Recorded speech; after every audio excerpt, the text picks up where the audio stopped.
Hey, Baka. Maintenance is what's up, man. Holy crap, daylight savings time's messing with me again. I almost missed it. All right, we got some stuff to do, some guild wars to kick, then a chat to do. How you doing, man? How's your week been? You having a good one?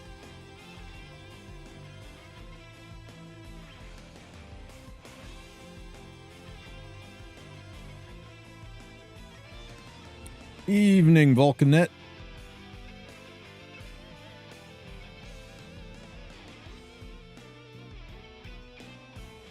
Guess I should do my guild wars. Oh, I think we could win this one if everybody jumps on and does their attacks. Lots of work, but otherwise fine.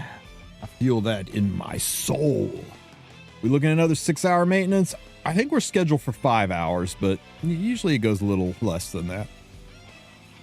Okay, that tower's down. You, however, are not.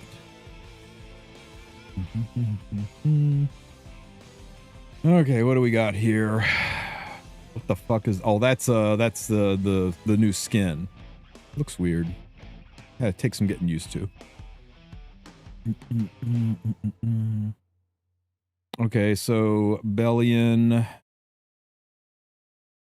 or not.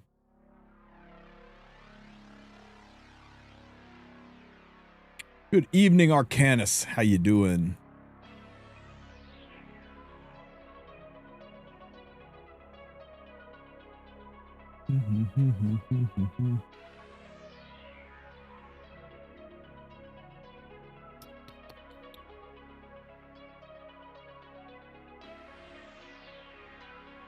So, remember, Sigrid's not coming out tomorrow, guys. It's just Yulha. Sigrid is next week. We got a bit of a wait on that one. I work in IT audit, so things are ramping up.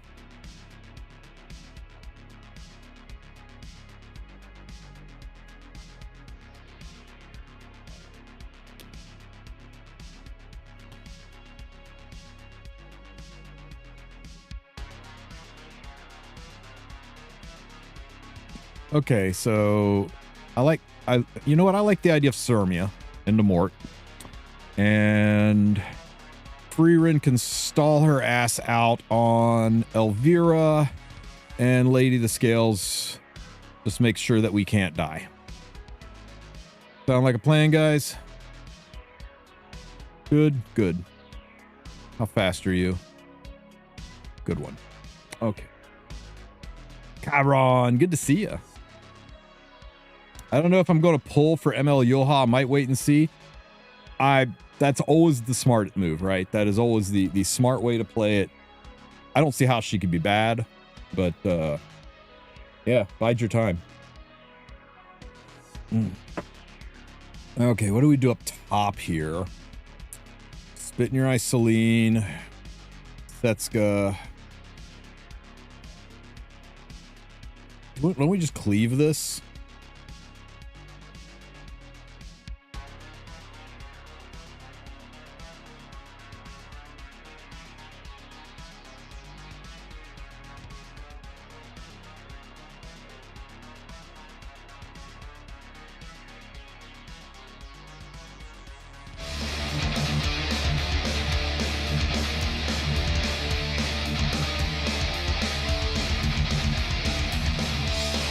BK Prime.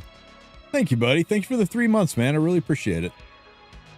Okay, so she's going to have a barrier, so Strays doesn't kill her in 2 hits, so I'm going to need a follow-up.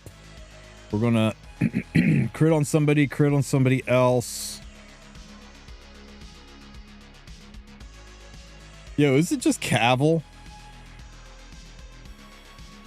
Is it just Cavill? We haven't let him out. I mean... The smarter move is just the safer move, right? It's just Aram. Okay, let's get him. There was ML Teu not long ago. Fair.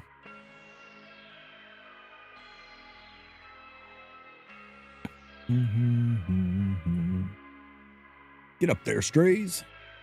What unit can I use to cleave if I don't have ML Ludwig or strays? Oh no! Disaster. That's okay. There's no barrier. I don't know why I'm worried. There's no barrier. As long as it's not an Arius on that, as long as there's no Arius, we're fine. Surely. Who puts Arius on Bossarunka anyway, right? There's no way. Good night, sweetheart. Who do you cleave if you don't have strays or you don't have ML Ludwig? You can cleave with green Ludwig. You can cleave with a very high end Freerin. It's always fun to cleave with Teu, ML Teu. You can actually cleave with Arbiter Vildred and with green Vildred. If you build them triple torrent, you can do stupid things with them. It's a lot of options. Do I S3 here? No, just be afraid. Be very afraid. Ha ha ha ha ha ha. Scared elf. Oh, never mind. It's cleansed. Good evening, J Sparks.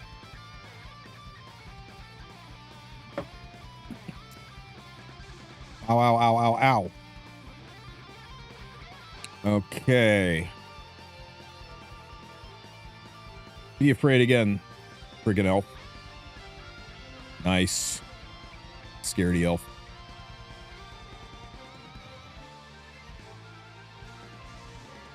Ahmed? Yeah. Oh, you're asking him if he has Ahmed. Smack. I said smack. Anybody else notice that this Mort is just kind of sitting there like a lump and not dual attacking or counter attacking like at all? Mort, anytime now. It's okay. This extra attack counts. Mort's on a union break. Missed the podcast? No. Podcast is post-maintenance. We're still pre-maintenance. About another 30 minutes, guys. Pee poof. Kinda. Mort? Any day now, Mort.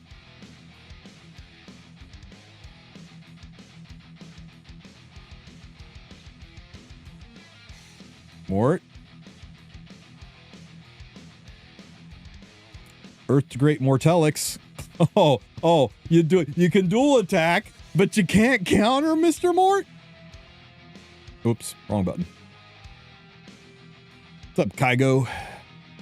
We're just putting this elf in the ground and this dragon.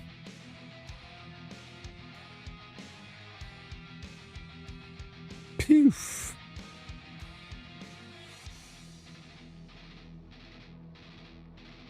I've never seen a Mort like this before, guys.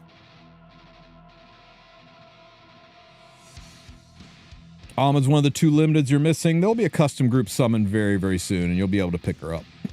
But I'll be honest with you, Ahmed's looking a little rough after Yulha comes out.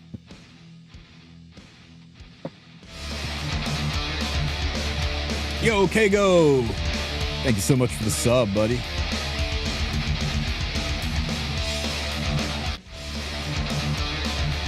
Yo, and Dark Lord Odin! Thank you so much, buddy. You guys rock, man. I really appreciate it. It happened! He did the thing! He did the thing!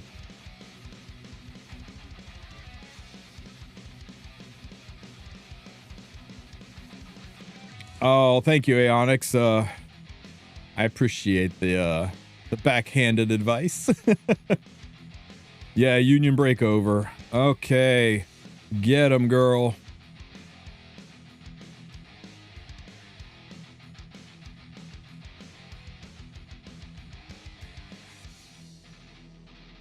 Bam. That was clean.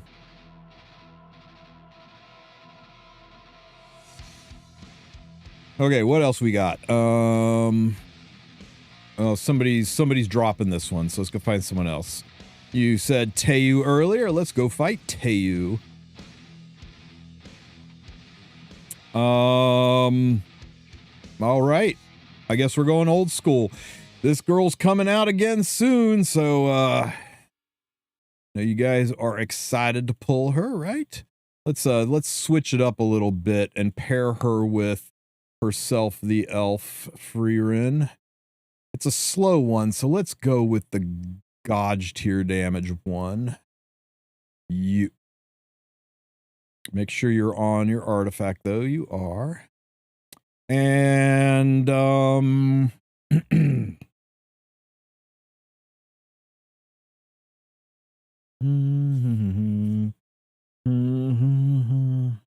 what do we pair with her?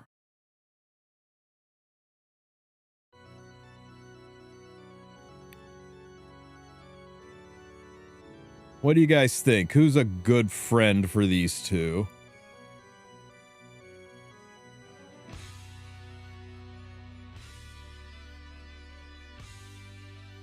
Some mitigation, some healing. Maybe just a safety net. Just in case things go terribly south.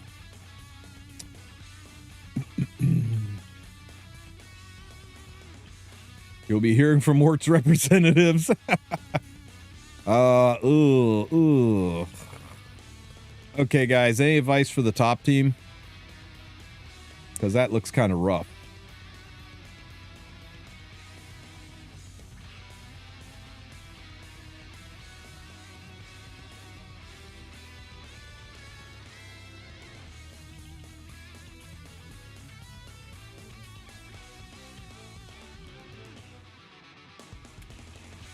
I'm terrible at PvP. Well, that's okay. This is Guild Wars. It doesn't count.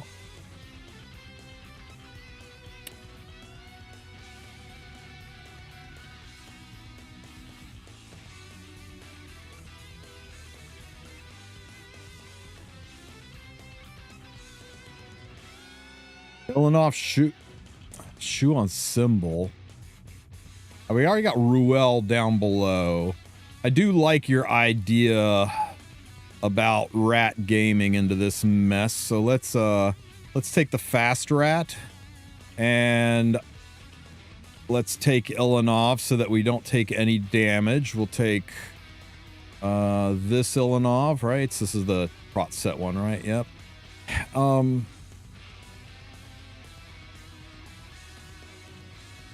You know what? How about we just turn Setska the frick off? You said we'd be hearing from Mort's representative. Let's take Mort. Right? Let's get him. Giant rat gun.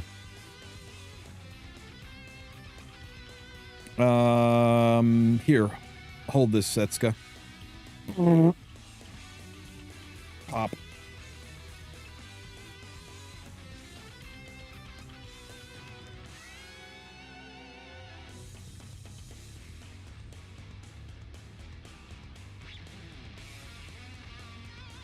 Nice back line, Mort.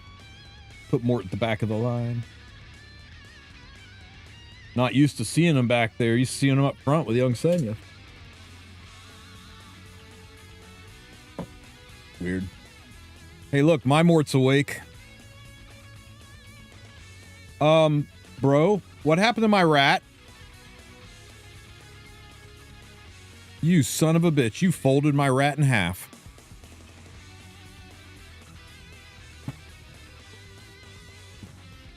Are there any plans for new players' guides that you'll need to update?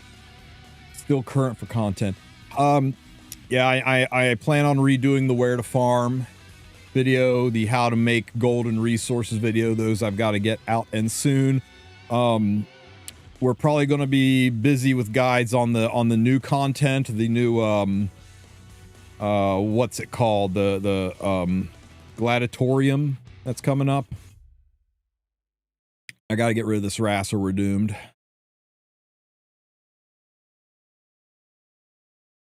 My God, proc him.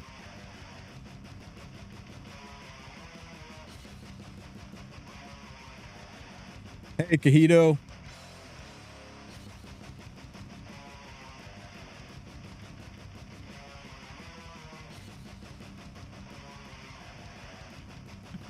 Probably overkill with the burn, but he had to be proc before he took a turn. Ouch. Ouch. Put it up here. Ross is dead.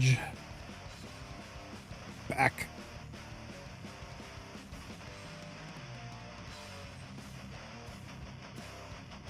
How are we doing on time?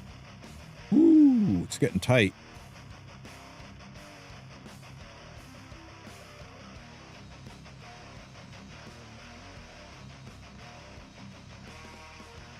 Nice. Nice.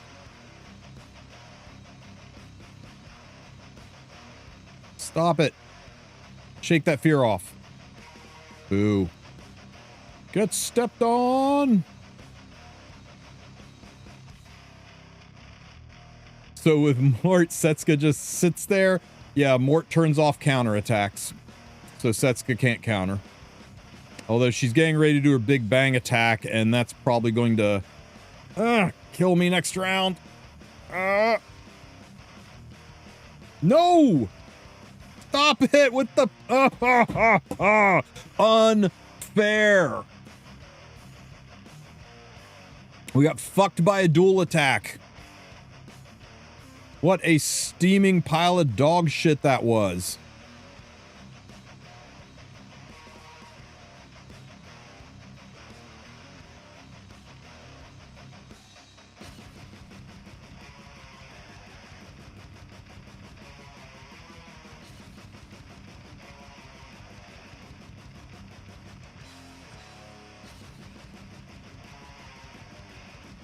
Jesus Christ. I think, no, I don't think Mort's winning, Kago, especially if this is a, fuck. Ooh, we survived. We counter. We barrier. We kill. We kill. The great Mortelix doesn't lose. What are you guys talking about? I can't believe you doubted. I can't believe you doubted. Yeah, it's a reversal, Mort.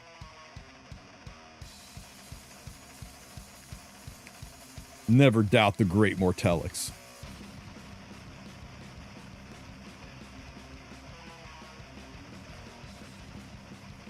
It wasn't even close. Skin of my teeth, skin of dragon teeth.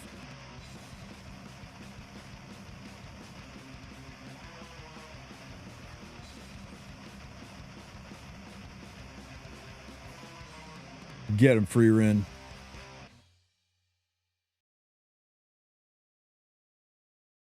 And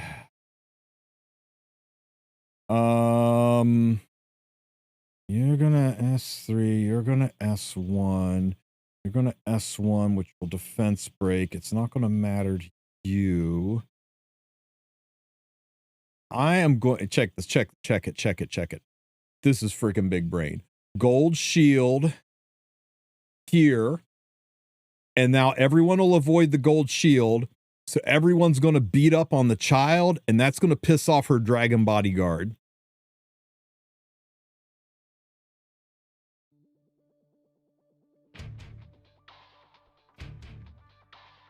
You gonna sit around and let them beat up your little breadbasket girl like that, Alencia?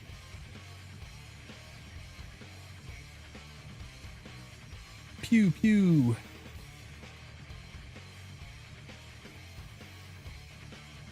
People just need to bear in mind that Mort stops everyone from counterattacking. Except for himself. He doesn't stop himself from counterattacking.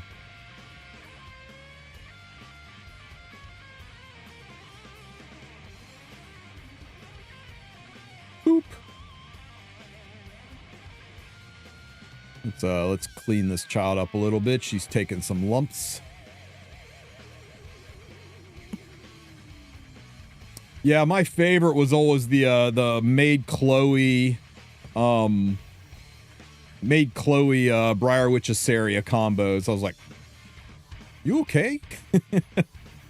I know, Money Man. I'm shocked by him too. Crazy. All right, guys, we got one more to hit. Let's see. Anything in the middle still up? What about over here? Is anything ready to drop? Nope. It looks like it is gonna be this guy. Oh, this top defense looks familiar. I wonder if we're just gonna do the exact same thing. This bottom defense, though, you know what?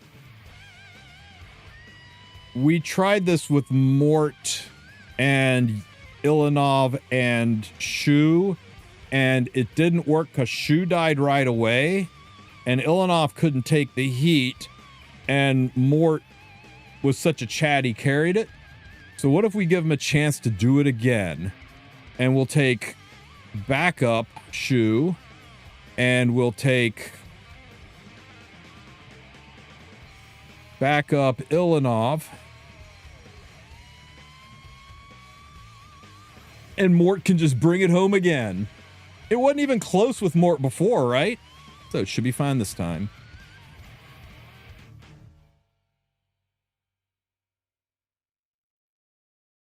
Surely.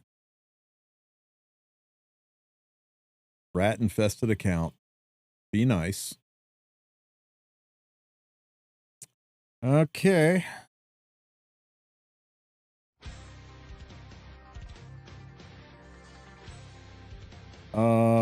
Once again, we will, it doesn't really matter because of this.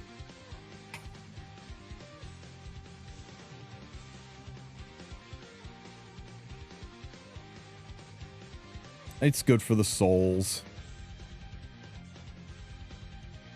It will be great. Don't call me Shirley. Classic. Well, gotta go to sleep. Catch the replay tomorrow. Have a good one, Belcock. Appreciate you being here, brother man.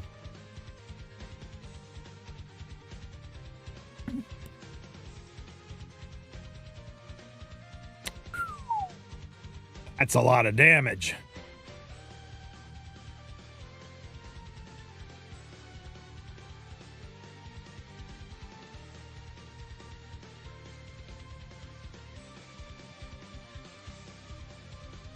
Ow. Pew pew.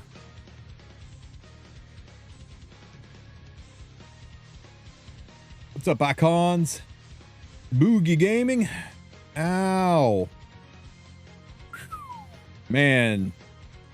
She almost took a dirt nap there.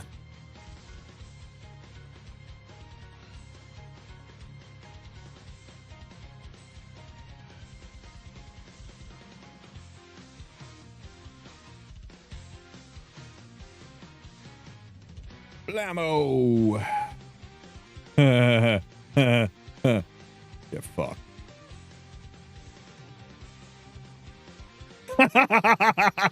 I love it. I love it.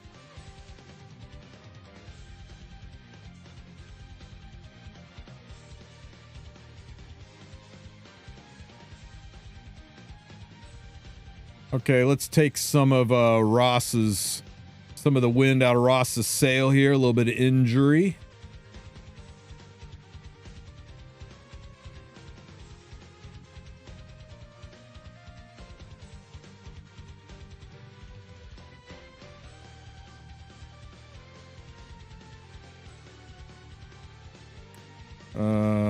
Up here, so we don't need a counter.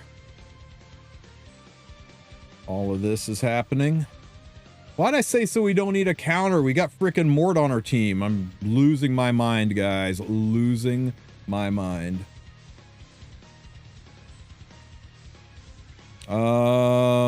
Too blind to fear anybody, so we'll just S1 you here. Rat can hit you. Oh, we love the dual attack. Ow. Oh no, don't be afraid. Don't be afraid. Don't be afraid. Call yourself a dragon knight. Too blind. We'll rat gun next round.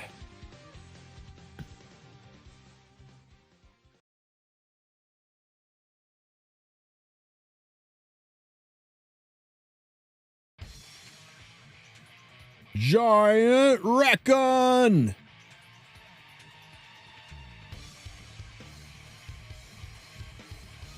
Nice miss. Pop. Hey, Ghost Dude. Thanks for the kind words, buddy. Welcome to the chat. Uh-oh. Uh-oh.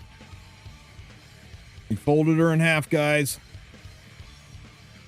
We got to kill this thing quick. Cleanse off.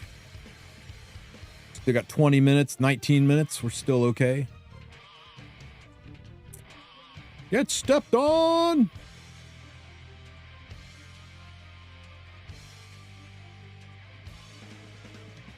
Nice. Little rat gun for you. Pop. Stay afraid, Ross. Stay. I guess fear is a left side mechanic, huh? Blabbo. Nice barriers. Hey, don't be mad. It's not your team I'm killing.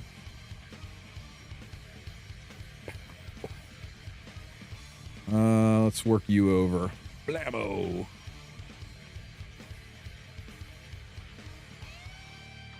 Blabbo. Oh, that defense breaks nice. That defense breaks really nice. Giant rat gun! Pew, pew, pew, pew. Ah, we missed. That's okay. Should still kill her. Blabbo!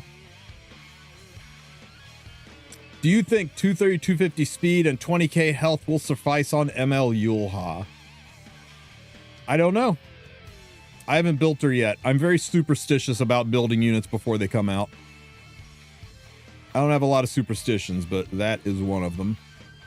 I'm not sure 230 to 250 will be fast enough. It just depends how you're going to play her. If she's going to be a part of your standard team, or if you're going to go full on aggro with her. Giant rat gun! Get the hell off my screen! I love how we crit with the last hit. 6 out of 6, baby. Who wants to touch me? That's right. Difference between me and I'm Sue is I make this look good. I'm giving Sue a little bit of grief, guys, because yeah,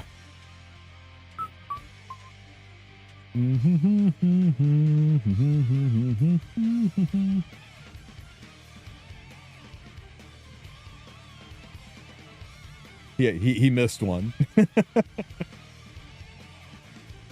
All right. It always hits and crits when it doesn't matter. It mattered. The finishing move always matters. All right, guys. Let me see. What else do I have to do before we run out of time? Time. Let's see. Secret shop is checked. Let's go visit Hoochie. We got 14 minutes. Haven't checked on Mr. Rat today. He's going to be out of the labyrinth and in our lobbies tomorrow, guys.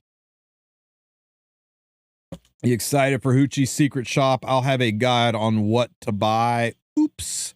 Tomorrow morning. So make sure you check that out before you spend any sky stones in Hoochie's secret shop, because there's some deals in there, but there's also some scams in there. Are we pulling on ML Yulha? Are you kidding me?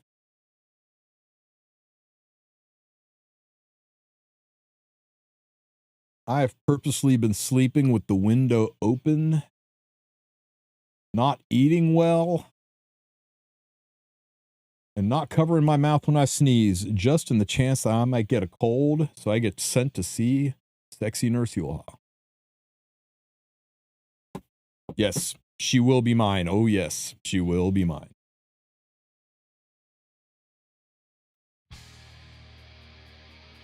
Ew. Okay, some charm.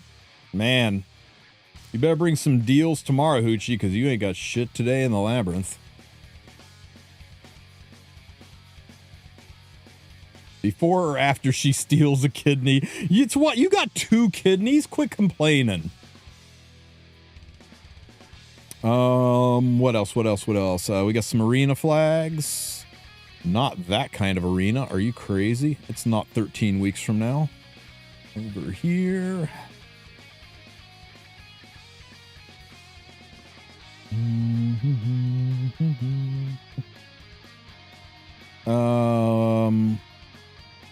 Oh, damn. We only have 1 quick battle left.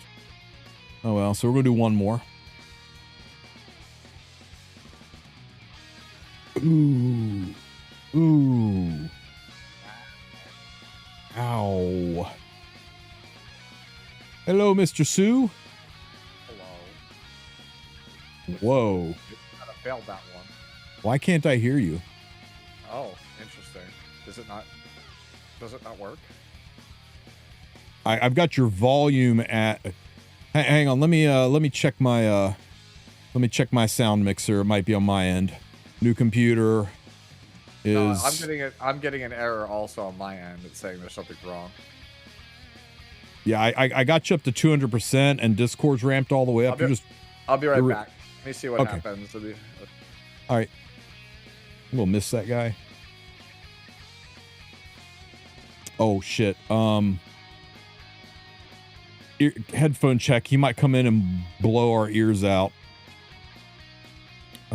Is there any control options here? This is a control. You're still a little quiet, dude. That's weird. What the hell? I mean, I can play some games to try to get it to go up some, but I mean, I got you set at 200% in Discord, and I've got the Discord volume ramped all the way up. You're not distant or tinny or anything. It's just your volume's low. That's super weird. Hold on. I basically would have to cut everything on my computer in half and then ramp up the gain in OBS to bring you back up. So I'd rather not do that. I wonder if OBS has a hold of my mic.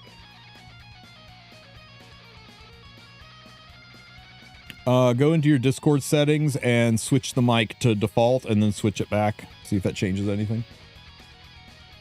Discord and OBS have pissing matches over who gets to be dominant. Do you guys think? Okay, How about now? Nope.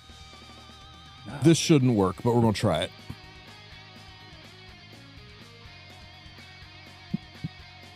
Hey, congrats, Beardy. I'm so close I can taste it to a unkillable Demon Lord team. I'm it's right on the edge. And that'll be so nice. Hellfire. Look at this. Isn't it adorable? He's got Dragon King Sharoon to keep me from stunning people. How's that working out for you, Sharoon? That's what I thought.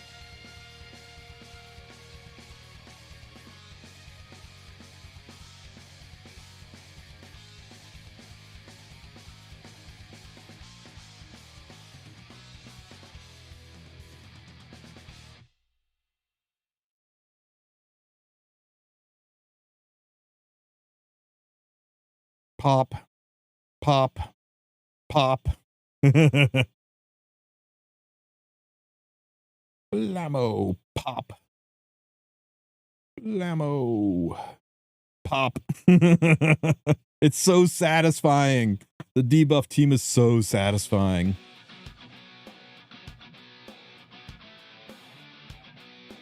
What happened to my other newer PC? I'll give you guys a little bit of backstory on my PC. So in 2023, I built the Giga Machine. My streaming rig, it is top freaking tier, right? It was as close to state of the art as you can get without like going into the 5-digit range.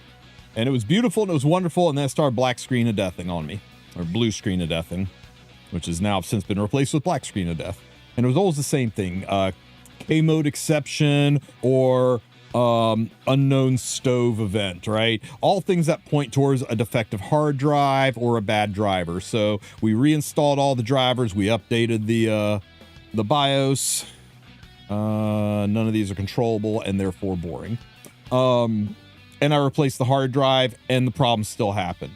So we're like, well, you know what? Maybe it's bad RAM. So we replaced all the RAM, still happened. I said, you know what? Let's send everything fucking back and buy it all again. So I literally returned everything, even the case, and bought it all again and put it all together. Same problem. I'm like, well, that's weird. So it's not a hardware issue.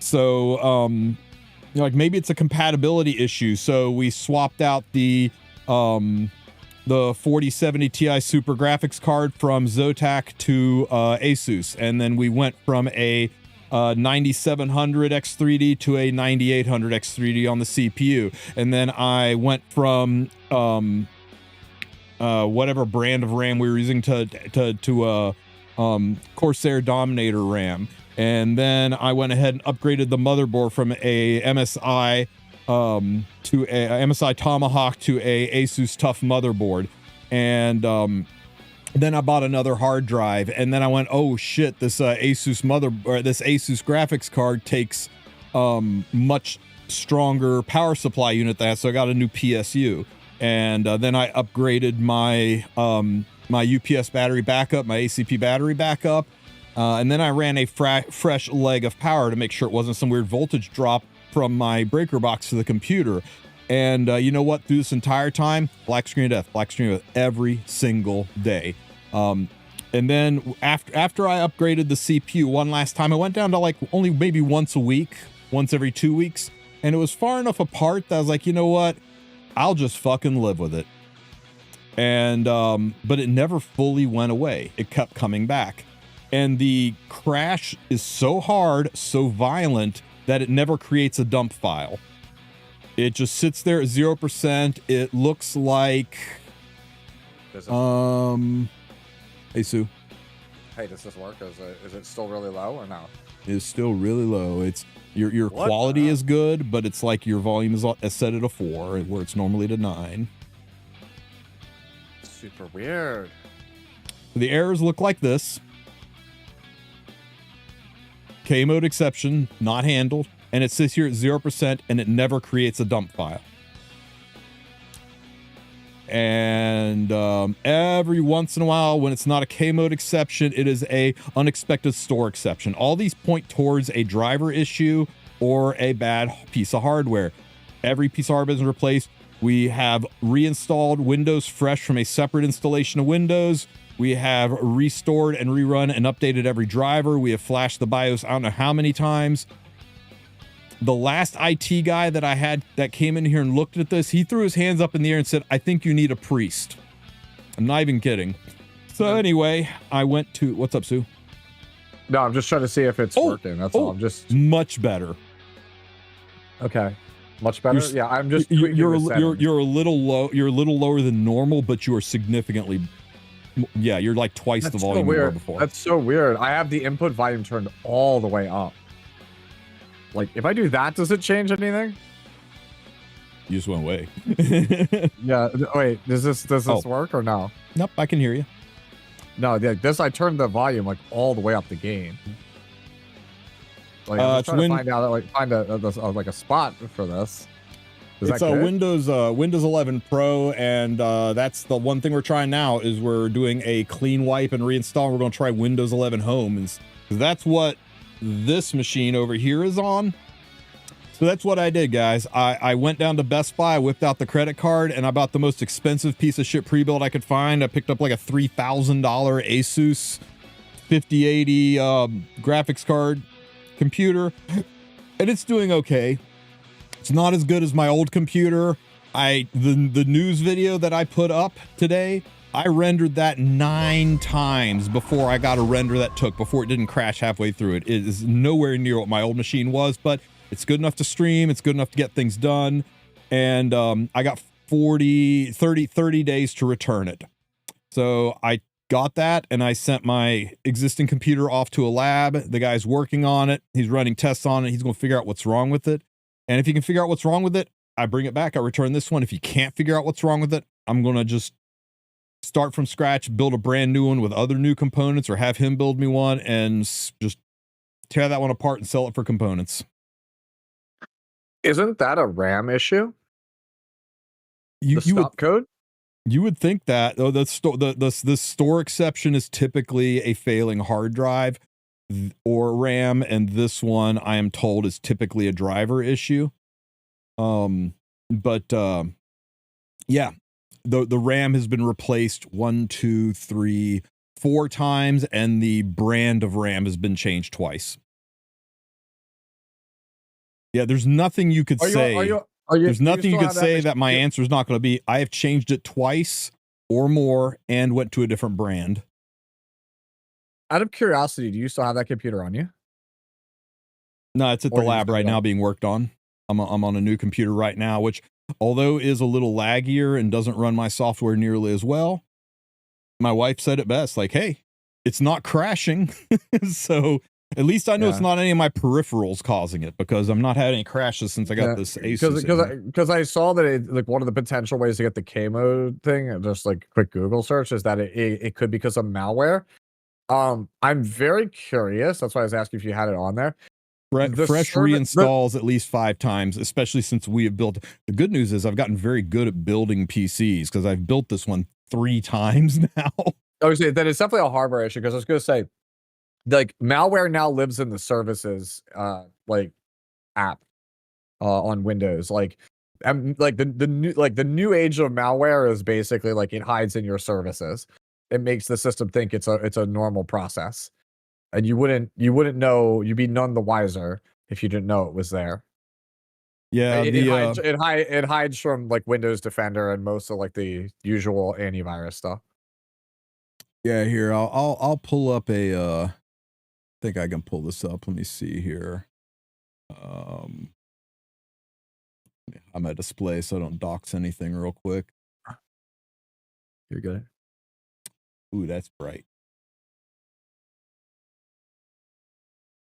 I have to sit there. Like, I'm gonna have to reinstall Fribbles for tomorrow, just to be able to like look at my potential options for Yulha. So to give you guys an idea, this is when I originally bought it back in September of 2024. Okay. And this is what we got. This is not low end shit, right? A 9750 X3D 16 core, or sorry, not X3D, but X 16 core Ryzen 9 processor, a 4070 Ti Super Zotac GeForce GPU, MSI Tomahawk, which is, kind of a lower end graphics card or motherboard for how heavy everything is. Top of the line Samsung hard drive with heatsink built onto it. Kind of a basic case, but a really nice case, a Corsair case, and some G. Wait, I just looked at your case and I was like, wait a minute, isn't this the one I recommended? Yeah, it's a really good case. Let me go look at that. I think that is actually my case. Like, I think I recommended the same case to you. Don't actually like doctors do that. Yeah. No. I absolutely recommended the same case. Yeah, it's a real. I mean, for airflow, you can't freaking beat it. This Corsair case is great. Yeah, nothing ever gets hot. I use that one, but in white. I've not tried running it out of the case, but I have run it on multiple cases, and I ran it with the motherboard detached from the case and cardboard underneath of it in case there was a short between the Mobo and the case. Yeah. So all of that, we returned the RAM, assuming the RAM was bad, and I got some Corsair Dominator RAM. I got better RAM. Somebody said it may be a heat issue, so I picked up a couple of Noctura Redux fans and put those in there. Now it definitely does not run hot. Somebody said it was probably a hard drive issue, so I picked up a brand new hard drive, exact same kind, and reinstalled everything. I didn't just ink it back. It was a fresh, brand new reinstall with a new download of Windows and a new key. And after that, that's when I said, fuck it, and we returned everything and bought everything again. And then I upgraded my my motherboard to a Strix. I upgraded my graphics card to an Asus TUF. I found out that the Asus TUF required an extra power cord, so I picked up an 850 and NZXT power supply. And then I said, fuck it, let's get a 9800 X3D better, cleaner CPU. And that was in February, and we've still been crashing non-fucking stop. So yeah, it's at the lab, and that's why we're on a new rig right now. And if you guys have some ideas you want to DM to me, let me know. But I have had paid professionals in the house working on it who can't figure it out. I've talked to Frost, who is insanely brilliant. This is what he does for a living. I've talked to Grim, who works in IT, and he ran it by his tech guys. They couldn't figure it out. It's not like I don't know what I'm doing. I am pretty freaking tech savvy. I've done everything except bring in a young priest and an old priest and perform an exorcism. But hopefully this guy gets knocked out. At very least, we're up and running right now. I'm stumped as to what it could be then if you did all these fresh, like, and you changed stuff. Did you change the MOBO? We went from a MSI MOBO to another MSI MOBO to Asus geez, MOBO. Yeah. Holy shit. Yeah, you really have done everything then. Yeah, I don't got anything. He didn't put it in rice though. He didn't put it in rice, dude. True. I did. I opened up the case and turned on the garden hose and sprayed down the inside to try to clean out any bugs. That didn't work. Oh my God, that is a screen name and a half. Thick thighs save lives. Thank you for the super, buddy. He wants to know, will Yulha touch me and call me a good boy or mommy? I love your username, by the way. That is a top end username, and so sign someone who mains Chun-Li in every game. Hey, what's the trivia question for you, Volcanics? What is the difference between Chun-Li and Yuki in Chaos Zero Nightmare? One has piercings and the other doesn't. Wrong. Oh, I was thinking counterbalance. I was gonna say, yeah. I was gonna say Yuki is slightly more top heavy, but it's not counterbalance. It does not have the bottom heaviness. Guys, I think we are there. It is 10:03 Eastern time. The game should be down. Everybody is staring at a maintenance screen. So welcome to the post maintenance podcast. Let me you guys want to throw cams up or anything like that? I don't know if we'll do it. Wait, where's my picture, man? What up? Volcanics is shy, so we will I don't know. Okay, we'll put his RTA profile card up. Don't do that, Tristen. Can I? Oh no. Hang on, let me try something here. Volk has simultaneously the best profile cards and also the ones that we can't show on screen.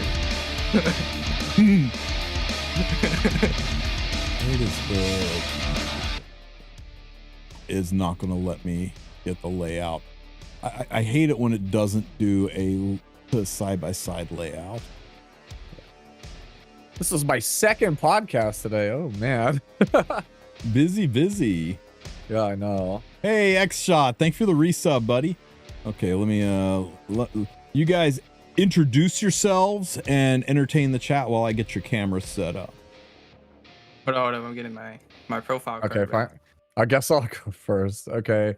No, yeah, you guys already know you. who I am. I'm Sue. I'm here literally every maintenance podcast with Tristen. You already know the drill. Some have said that I am no longer an Epic 7 content creator because Chaos Zero Nightmare has taken over my life. Counterpoint, until this morning, Epic 7 didn't have anything to talk about. Oh, but yeah, no, Yulha tomorrow. Pretty excited. We'll get into her later. I say pretty excited, but I'm more excited for her design, less so than her gameplay. How did your Saria pulls go? How did mine go? At the last moment, I literally rolled for her because like, dude, I had nothing after free run, and I just wasn't getting bookmarks, so I had to do a bunch of secret shop refreshes. Why did you pull so hard for Saria? What? Why did you pull so hard for Saria? The Pokedex, Tristen. Right, but like, why today? Because today was the last day she was up. Volcanics, you want to tell them? You know, she goes away next week.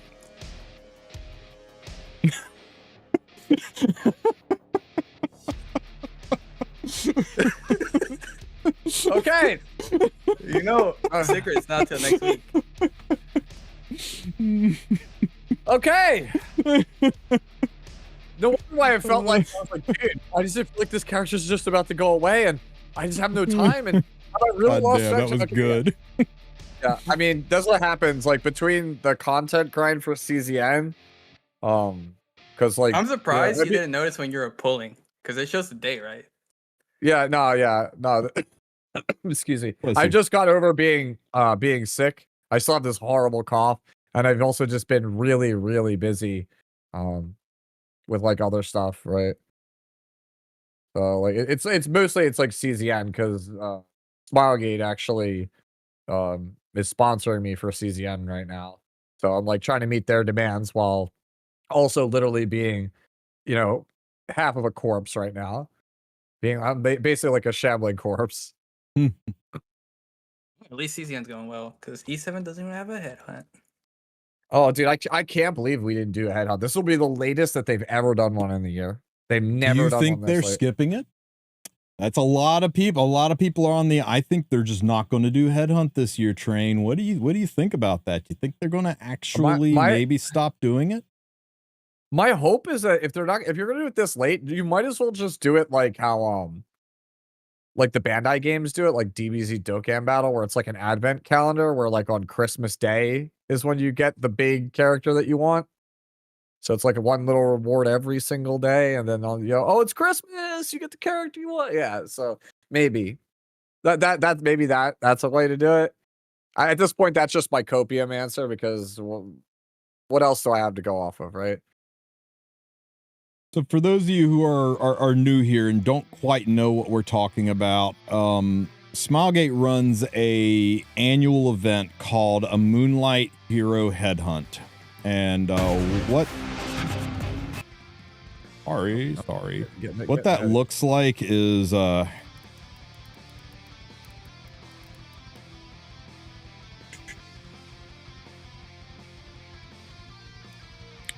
what that looks like is this.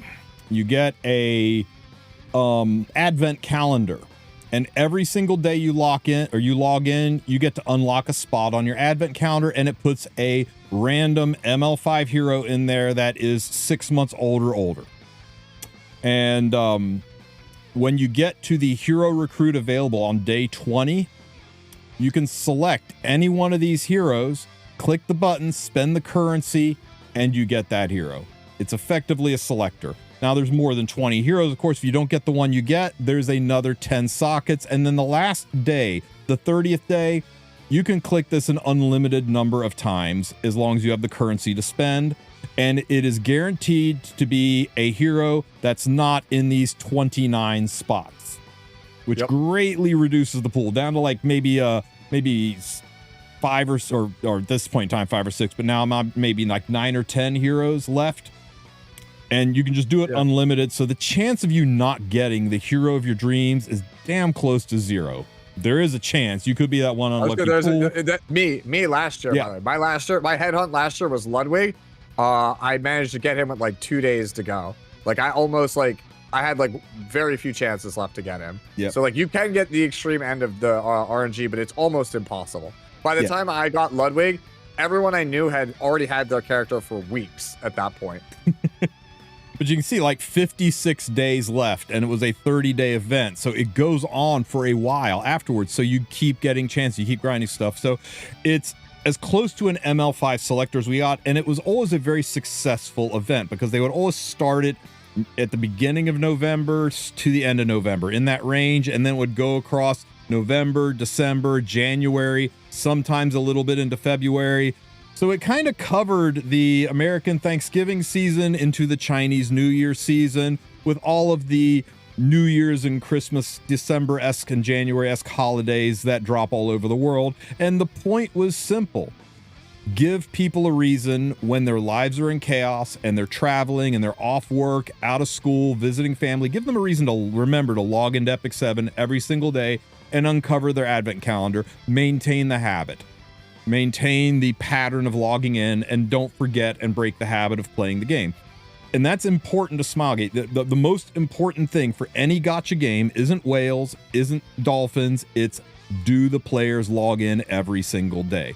Because if they aren't logging in every single day, the habit will break, and then nobody's spending or playing the game.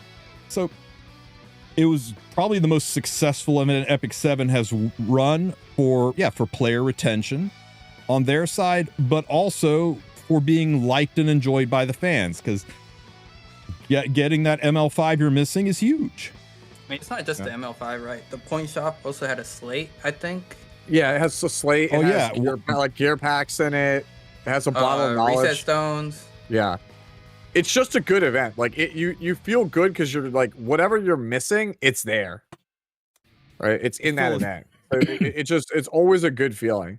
Like, who doesn't like getting a character they specifically want? Who doesn't want more Molagoras? Who doesn't want, extra gear packs, extra charms, bottles, slates?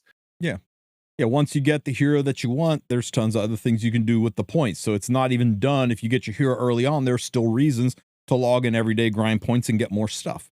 So yeah, why wouldn't they run it then for 3 years, right? They did it in 2022, 2023, and 2024. In 2022, it started late October. 23, it started late November. In 24, it started late October again. So why wouldn't they do it if it was so successful, if it was so loved, and if it's been expected? I mean, people have made plans around this. They've been expecting it. So it's kind of weird that it's not here. So it means one of three things, really. It's late, which is possible. They might be trying to line it up to coincide with something else that's going on. That kind of stuff happens. They're replacing it with something different. Maybe they're finally saying, hey, it's getting to the point where there's so many ML5s that a 30-day advent calendar, a good percentage you are gonna I'm sue this and not walk away with what you want. So maybe they're just going to give us an ML5 selector at the end of some other new kind of Christmassy New Year's event. I know, possible. And the third is that they have decided it's too generous, or that it's not good enough for them, and they're just going to table it and look at other things for us to do. That I think is the least like. Yeah, I hope it's not too. We also haven't seen the zero defect piece of gear, which is also a very good event. Yeah, we didn't get that either. So it's go ahead. No, I'd say for those of you who are worried that's going to happen, that's a pretty tone-deaf take, even for Smilegate. I don't think that's what's going on. But we don't know. And though we have all asked, they are rubbish at letting us know what is being planned, what's coming up. Yep.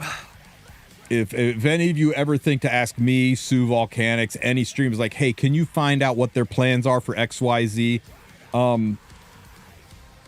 You may as well go to a psychic. You'll get faster and probably more reliable answers. Smilegate is very tight-lipped when it comes to leaking what's coming up down the road. Yo.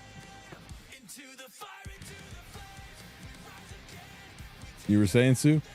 Oh, no, I was just saying at that point, just ask the guy that can fix your PC. He's a miracle worker. Okay, time to travel 500 miles for a tarot service. Oh, man. But yeah, no, that's the headhunt. I mean, I promise you, like, the second they make it available, Tristen or me, and pretty much everybody, it will make a selector tier list.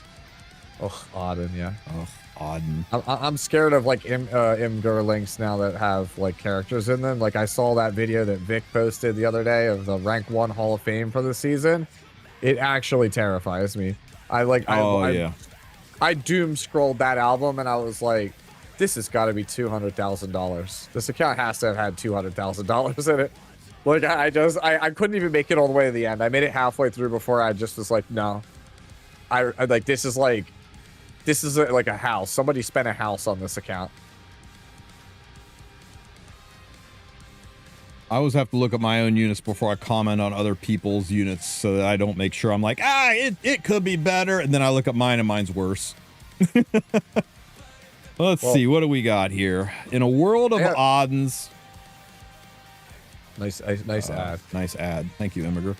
In a world of odds, this is one. You've got 400 more attack than me, but I got 50 more crit damage. We're both on. I'm on pen set. You're on torrent set. Interesting choice for torrent. They're also not reforged. They have really high attack. Oh wow, this is really good for not reforged on 4 of the 6 pieces. I wonder what the potential of this is. He's missing 10% attack, so he's going to go well over 4K attack. He's going to pick up maybe another 5 or 6 speed, maybe about like 163, 164 speed. Crit damage, crit chance is going to overcap. Crit damage isn't going to change much. Okay, I see why you have so much attack. You're on attack boost. I will say your HP is way too low for torrent. Your HP is your HP is really low. Yeah, that's the thing. If you're not gonna play speed boots, you need more HP because that means you're playing her into Harsetti, which means that you've got to be able to take a hit because there will be people who are just like YOLO and try to one tap the Harsetti Flan. Yeah, Harsetti Flan. They'll just try to one tap the Auden. Sir Tilt, it's too expensive to reforge all these items. Fair. Epic 7 is a marathon, not a sprint. We're telling you, like, your end goal, not what you need to do right now to make it work. You can roll this Harsetti out and kill some people. Your biggest fear is going to be pop damage, and the low HP is going to make her a little harder to play in certain situations. But especially in places like Guild War, you're going to be able to slap with her. She hits really heckin' hard for the way she's built. I do think you may want to consider... Wait a minute. Yeah, I do think you may want to consider dropping the torrent and shifting her to pen if you can, just to get that 10% health back, because that 7,700 health's not doing you any favors. Yeah, you want at least 10k HP. Yeah, mine's 11 by 11, which I think's a little overkill. I think 10 by 9. 10k by 900 is I wouldn't go any lower than that, and the closer you can get to 11 by 11 is fine. I think you could I posted mine in the Twitch chat just so if people wanted to see. Yeah, see, I was stuck in Guild War, so I can't even show. 12 by 10. Yeah, she has low base attack. I also don't have imprints, but me and Sue are both going with speed boots because I like her to take turns a little bit faster. You can run her slower. You can go with attack boots, but the general rule of thumb with any unit is the slower you run it, the tankier it better be, or you're cleaving and you've got some initiators to make it take a turn. Yeah. If you're playing Conk or if you're playing Conk, it doesn't really matter as long as you're 150. Yeah. Because he will take the turn. Yeah. Because when you have Vigor, you just see R push. Change Torrent for Pen. Yeah, Pen hits harder, and it doesn't damage your health. Basically, Torrent is only good if you plan to soul burn her every turn. If you're not going to soul burn her, then you just better off going Pen. Already building Zahak for the new buffs. Zahak for the new buffs, guys. Is the mighty Zakak making a comeback? I rebuilt mine for the buffs, but I'm not sold. What do you think? Is this guy going to be that important? I love that he is going to be able to destroy afternoon soaked plans, but we're not seeing a ton of those. I mean, really, they just did this because Smilegate heard us loud and clear. We freaking hate Setska. Well, not Setska, but the meta she brought with her, right? Yeah. My thoughts on Zahak are if he ends up not being super relevant in like as a counter pick for just normal matchups. Me and Sputnik over the last like 6 to 9 months or so have had a pocket Zahak that's base speed to play versus Harsetti because he's incredible in those matches. Because think about it, every single character that's played in a Harsetti matchup is either a dodge unit or an HP scaler, and he literally has accuracy and injury. So I think he's just an insane character there in general. So again, if he doesn't work out as like an anti-Setska character, you can use him as an anti-Harsetti character. Because like a lot of people will go play more for the injury than the actual hit Let's chance. let's talk a minute about what they're doing to our boy Zahak, because this is a very double-edged sword buff, wasn't it, Sue? Kinda. I mean, Right. a couple. Let's look at a couple of things that he's losing. Right. First is from his exclusive equipment. Where did it show? You had that? it. You just had it. It's all the way down. Oh, right here. From his exclusive equipment, increases the attack of the target and the caster for 2 turns. That's going away. Now it's just a damage boost, but there's no increased attack. Now he does increase attack to himself, but he can no longer attack buff the target. So we're losing that functionality of giving an attack buff to the opponent, and also dispels 2 debuff from an ally, and the caster is going away. Now he is dispelling the debuffs from an ally, but not himself. So he's not self-cleansing, and he's not attack buffing his other person. So they kind of weaken that interaction on both his ability to bridge a DPS unit up and give them an attack buff, but also on the ability to cleanse himself. Which means if you get buff block on him, he's not going to get this attack buff and crit chance. Or attack buff and hit chance, right? He can just target himself.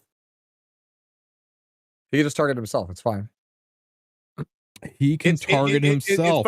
Very good point, Sue. Yeah, like literally, he's better and worse, but like the things that are worse about him are things you only use in Nightmare Labyrinth, and that's not a thing anymore. So like, basically, you have to stop looking at it as cleanse debuffs from himself and someone else, and it's a 15% CR push on both of you. To you just pick one person, and it's a 30% CR push to that. Because like Elaborate Plan was the worst part of the character's kit anyway. Like you're only ever using it for the attack buff. Like nobody played it for anything else. So when you hear people talk about that and say that he's losing his ability to cleanse himself, he's not. He's just losing his ability to cleanse himself and somebody else, because when it says he can dispel 2 debuffs from an ally, this is something that even after 7 years, people forget. You know, I forget. An ally means an ally of the player, not an ally of the caster. And I know it's a little confusing, but it's an ally of the heir, an ally of the person holding the phone and playing Epic 7. You are the person. Zahak is your ally. That means he can dispel a buff from an ally. That means he counts. If it says it gives an attack buff to the allies on the team, that means it gives an attack buff to the allies on the team and the person using the skill, because he's an ally of you as well. You understand? I don't know if that's a translation thing or if it's intentional. But yeah, you can always choose to not cleanse and push somebody else on the team and focus on yourself and cleanse. Correct me if I'm wrong, but Pure White Trust is when you use a non-attack skill, now you get the souls the first time, right? Correct. Okay, because that makes this character just like obscene. Right? After using a non-attack skill, gains 10 souls. Has a 75% chance to give yourself a Destro buff. Okay, so if that's the case, then you just don't build him over 300 crit damage, because the buff caps you at 350. But do you guys know how insane vulnerability exposed is as like a soulburn? Like, have you guys ever like looked at his S1, his soulburn? It's the same as Blue Kisei's soulburn. Damage dealt increases when the target is buffed. Soulburn increases damage further. Yeah, so you go S2, right? And that gives you the attack buff, the hit chance buff, gives you the 10 souls from Pure White Trust, gives you the crit damage buff, and then you could just soulburn, not have to worry about missing on vulnerability exposed. If they have a single buff, he will literally rip through it like a hot knife through butter. Like, he will probably do 20 to 30k damage. He will absolutely rip through you. Unless he has enough damage to one-tap Setsuka, he's not getting out of the basement, not going to lie. I don't think there's going to be a Setsuka alive that will be alive after a 4K 350 attack buffed Zahak. I want to see him against that S1. Like, seriously, if you've been playing the game for a long enough time that you remember Blue Kisei, when Blue Kisei was meta, Soulburn, this is when Straze first came out. Soulburn on Kisei, if they have a buff, is probably an insta-kill, even against like tanks. Like, that move does so much damage. Like, I'm gonna look up the multipliers on this thing, because, like, Doing it now. yeah, okay, yeah, because, like, this thing does so much damage. Okay, guys, we're gonna roll a Zahak in here with no artifact because he'll be wearing pure white races, and we're just gonna give him 4,000 attack. It's a little bit less than what I got. We're gonna roll in with 350 crit damage because that's what he's gonna. Oh, actually 300 because he's gonna get the crit damage buff. He's gonna get the crit damage buff from his artifact. Yep. He's gonna get the attack buff from himself. And well, Setska, how much? Let me look at my Setskas. We'll go with the higher defense one, right? Probably 1,000. You probably have what, 1,200 Let's see. tops? 1,000. Yeah, 1,000. Yeah, 1,000. You know, to be fair, we'll go 1,100. We'll go 1,100. Take pen set. Get pen set. And Zakok's going to be built on a pen set. Boop. Okay. Volcanics, what's that number say? 22k on S1. Yeah. My Setska lives on a wing and a prayer. Yep. Okay, so what do we need to get? What do we need to? What do we need to guarantee kill? Let's see. 44. Probably 45. I think 45. Yeah, 4,500. If you can get the 4,500 attack, I think you kill any Setska in the game. So there's your threshold, guys. You're going for 4,500 attack, 300 crit damage, and you can one-shot any Setska. So people are saying, how fast should I build Zahak? If you want to be able to one-shot pretty much any Setska in the game, go for 45 by 3. Go back to 4,000. We didn't check the has a buff. Oh shit, you are right. Target has a buff. Ooh. Volcanics, what's that number say now? 29. You know what? Wait, let's put the 45k. Let's make it a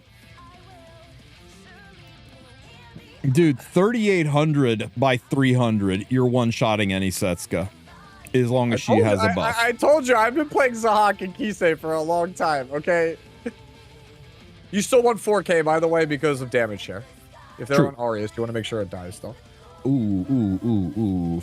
4,000 and 1,100 and Arius is what, 30?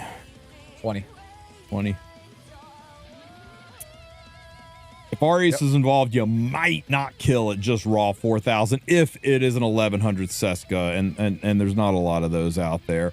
You're probably killing most of them at 1,000. I think most people just prio the HP. Yeah. And 10% defense increase. If you're going to tank down, yeah, he's not going to erase stuff. If you want to be damn sure, build more attack on him. But the bottom line is, he's going to be able to do some shit. But what if Torrent Pen? Then you're not going to be fast enough to take a turn, and he's going to die. He's a speed set unit, guys.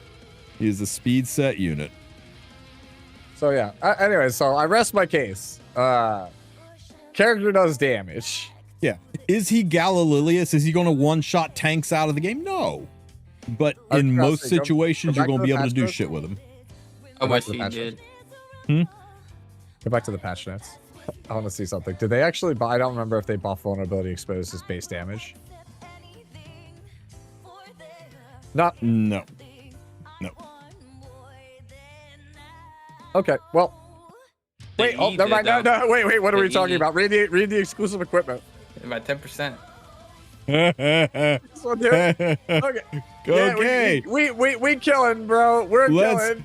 Let's go back. Where were we? So we're at 4,300, just like before. Same buffs, just like before. 1,100 defense, just like before. 20% damage transfer, just like before. Yeah, you're where can I put it in here? You're doing like 25.5. You know, torrent is 10. One torrent is 10% more damage. Yeah, you're killing. He's dead. She's dead. She's dead. You're killing her. And if she's still alive, Through she's got Arius. something- Zahak if one she's shot still- a 25k health unit through Arius. I told with you, man. Pure white with trust. a Soulburn S1 on Pure White Trust. For those of you who are out here like, oh, when are they going to rerun this artifact? Put his own on there. Get the Destro and the Souls and I will ruin say I did lives. sell a max copy of this artifact. You have a max copy of this one? No, he sold. Oh, you sold it. sold. A max limit broken. Oh, okay. That's crazy. All right. Pure I white could sell trust. Let's one. go. I could sell one or two. That's a portrait. That's not a pure That's white portrait, trust. bro. That's not. I thought that's what you. Oh, you Oh, sold. Oh, you yeah. sold Pure White Oh, Trust. Pure white trust. Yeah. Oh, I have a plus 15 copy. Yeah. bro. Machine Should gun be good said enough. mine lives. bro, a machine gun. Yeah, a lot of people, as we speak, are making plans to put more health on their. And we might see that, right? We might see people start building tankier Setsukas, designing her to survive more than do damage. Yep. Welcome to metagaming. That's what makes Arms Epic Summon race. so interesting. It's because people come up with a counter and then people make counter builds to the counter. So I think one of the sleeper units on the balance patch, one of the ones that people were, like, you can use him here and there, but is he really going to be all that? I think this one might surprise some people and is probably going to be the most effective weapon against Setsuka we got so far. I don't know, man. Have you we're seen getting this? I was gonna say we have Cigarette, and then have you seen the girl architect Leica? Cigarette's up. Cigarette's not coming out until the 27th, man. We got to wait until Saria banner Yeah, but goes who's away even- before we can see who- Cigarette. Don't remind me about that, man. Before we go It's like talk a heavy loss day. before we go address the robotic elephant in the room, though, I want to hear what Volcanics has to say about Ran, because this was one of my favorite aggro units back in the day.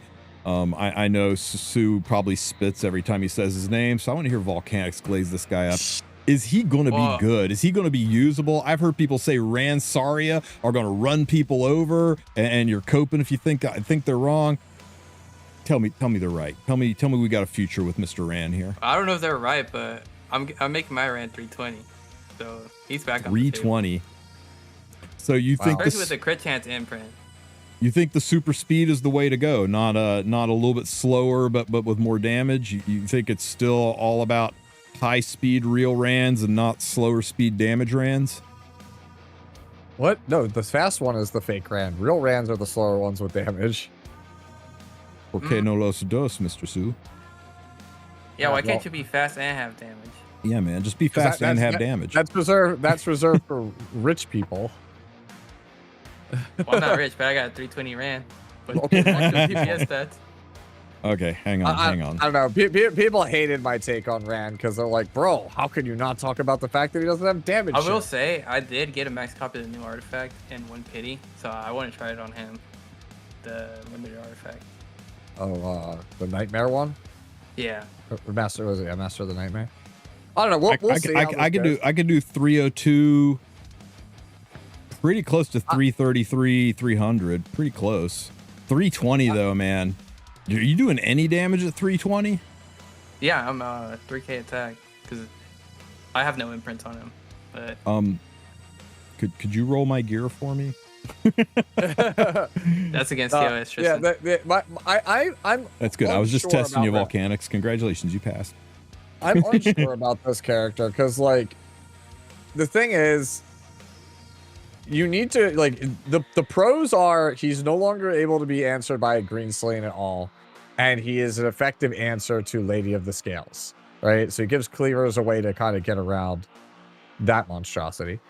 My issue is that now because he has to crit basically to do his job, that introduces basically like Wretched Rose and like Navy Captain Landy as like potential like you just get completely wrecked if I have these characters.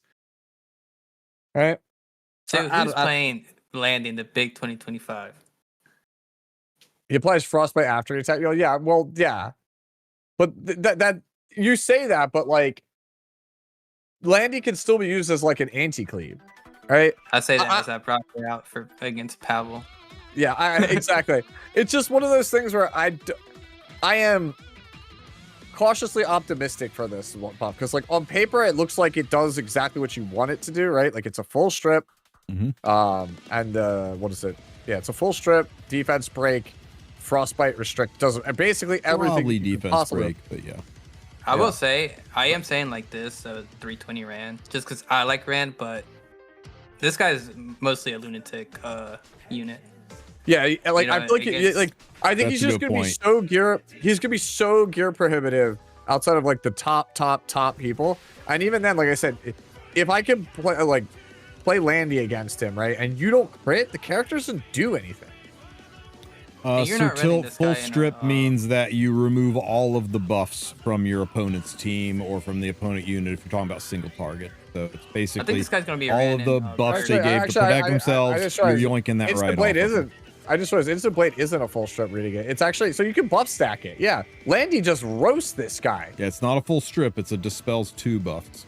Yeah, so prot set immunity, Landy just absolutely dunks him from orbit. That was always a problem with him. As people said it earlier, he still has the same problems. He is, and this is what I said this morning, is he is significantly better in the role he already plays in.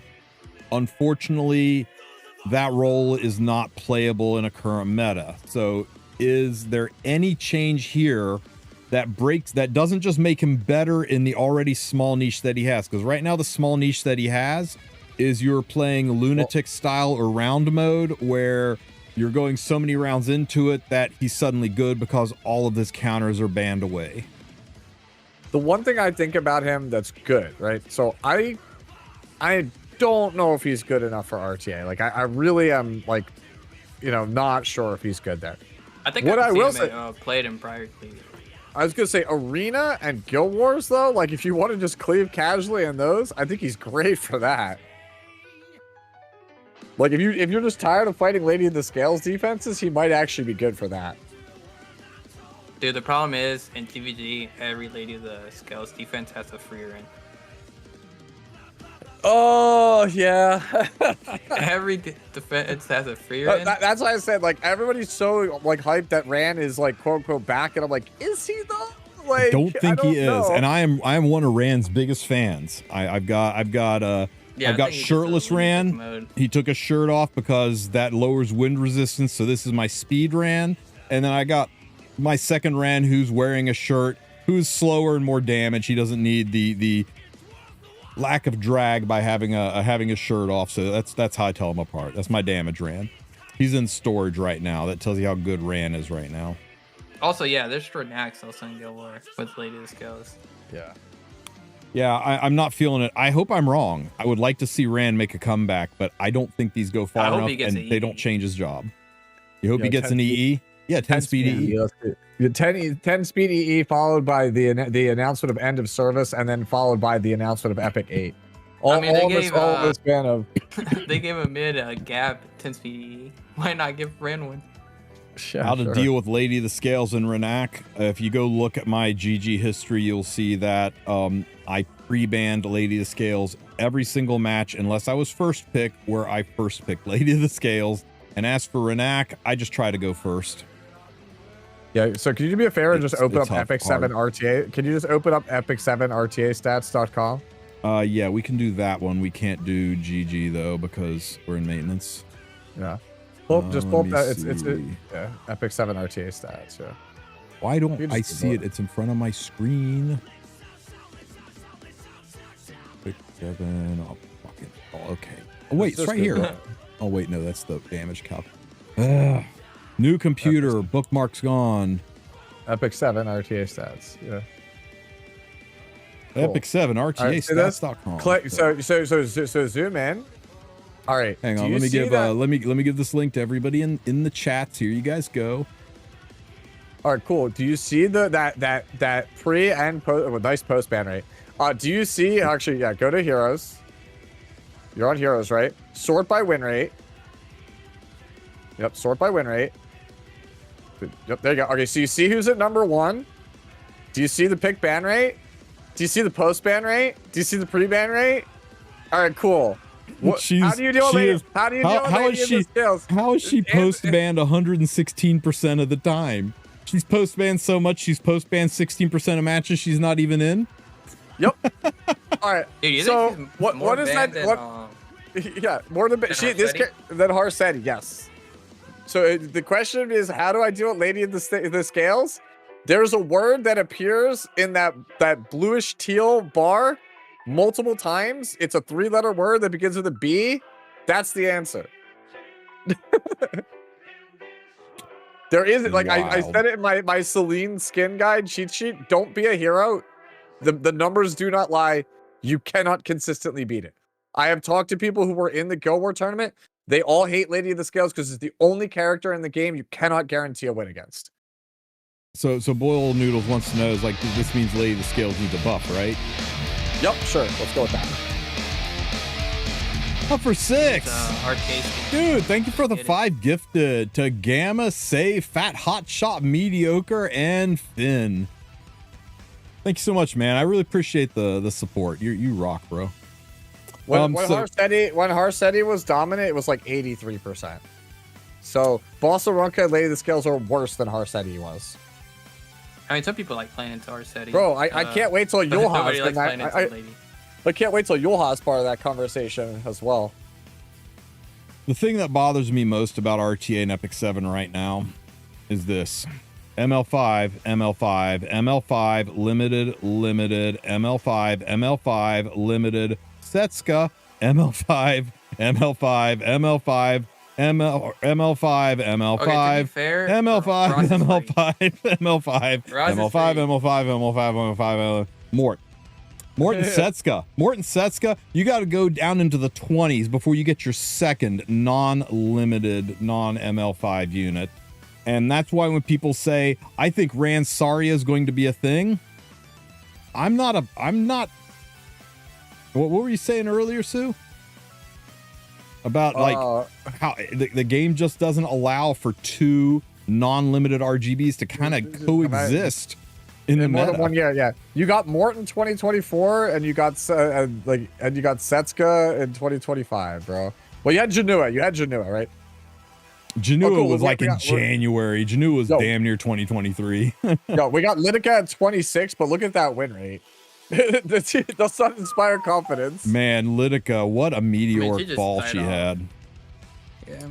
Yep. But yeah, cool. This is why when we say limited units are coming, save your bookmarks. Maybe don't go ham on Setska until you see what Race Car, Sigrid, and Biblis look like. Maybe don't go nuts on a custom group summon. Maybe don't just say, hey, there's nothing going on right now. I think I'm just going to go ahead and pull randomly. It's not that they can't be used. It's just that limiteds are usually so meta. You got to be careful with them. Valky is proving that Saria is good on RTA right now. Right now? I mean, damn, that's impressive, dude. He kept the servers up through sheer willpower. Sheer willpower. Well, I didn't think Saria was bad. Everybody was saying she's bad. Like, I think the thing is right now, it's basically preseason, so nobody's really trying, and we don't know what the shape of the next meta is going to be. So I don't think Saria hasn't been like battle tested yet, right? Yeah, that's fair. That's where were we? Okay, so enough yapping about Rand. So I think Zahak has got a ton of potential. I think Rand's got a ton of copium, but maybe we have to see. This guy. This might be the best overall change in the patch. Tell me all about Rand while I go pull up a chart. You mean Zio? Yeah. Basically, Zio's supreme authority is being changed, so like there's just no way in hell you ever outspeed this guy. Like he could be, if he's like 228 speed, I think is the break point. At 228, you have to be like 340, 350 to outspeed him. Like straight up, you're just not outspeeding this Dude, guy. I can't outspeed the silver players anymore. Yeah, so he is just like nearly impossible for everybody except the top 1% stacking speed imprints to actually outspeed him. It's like you're never catching this guy. Like he is literally the I have turn one button now. And then also bow down before me. They changed his god awful soul burn because his soul burn before was absolute dog, right? I don't care what anyone says. That soul burn is absolute trash. You were only soul burning it so you could push up your Ludwig. You were never doing it for any other reason.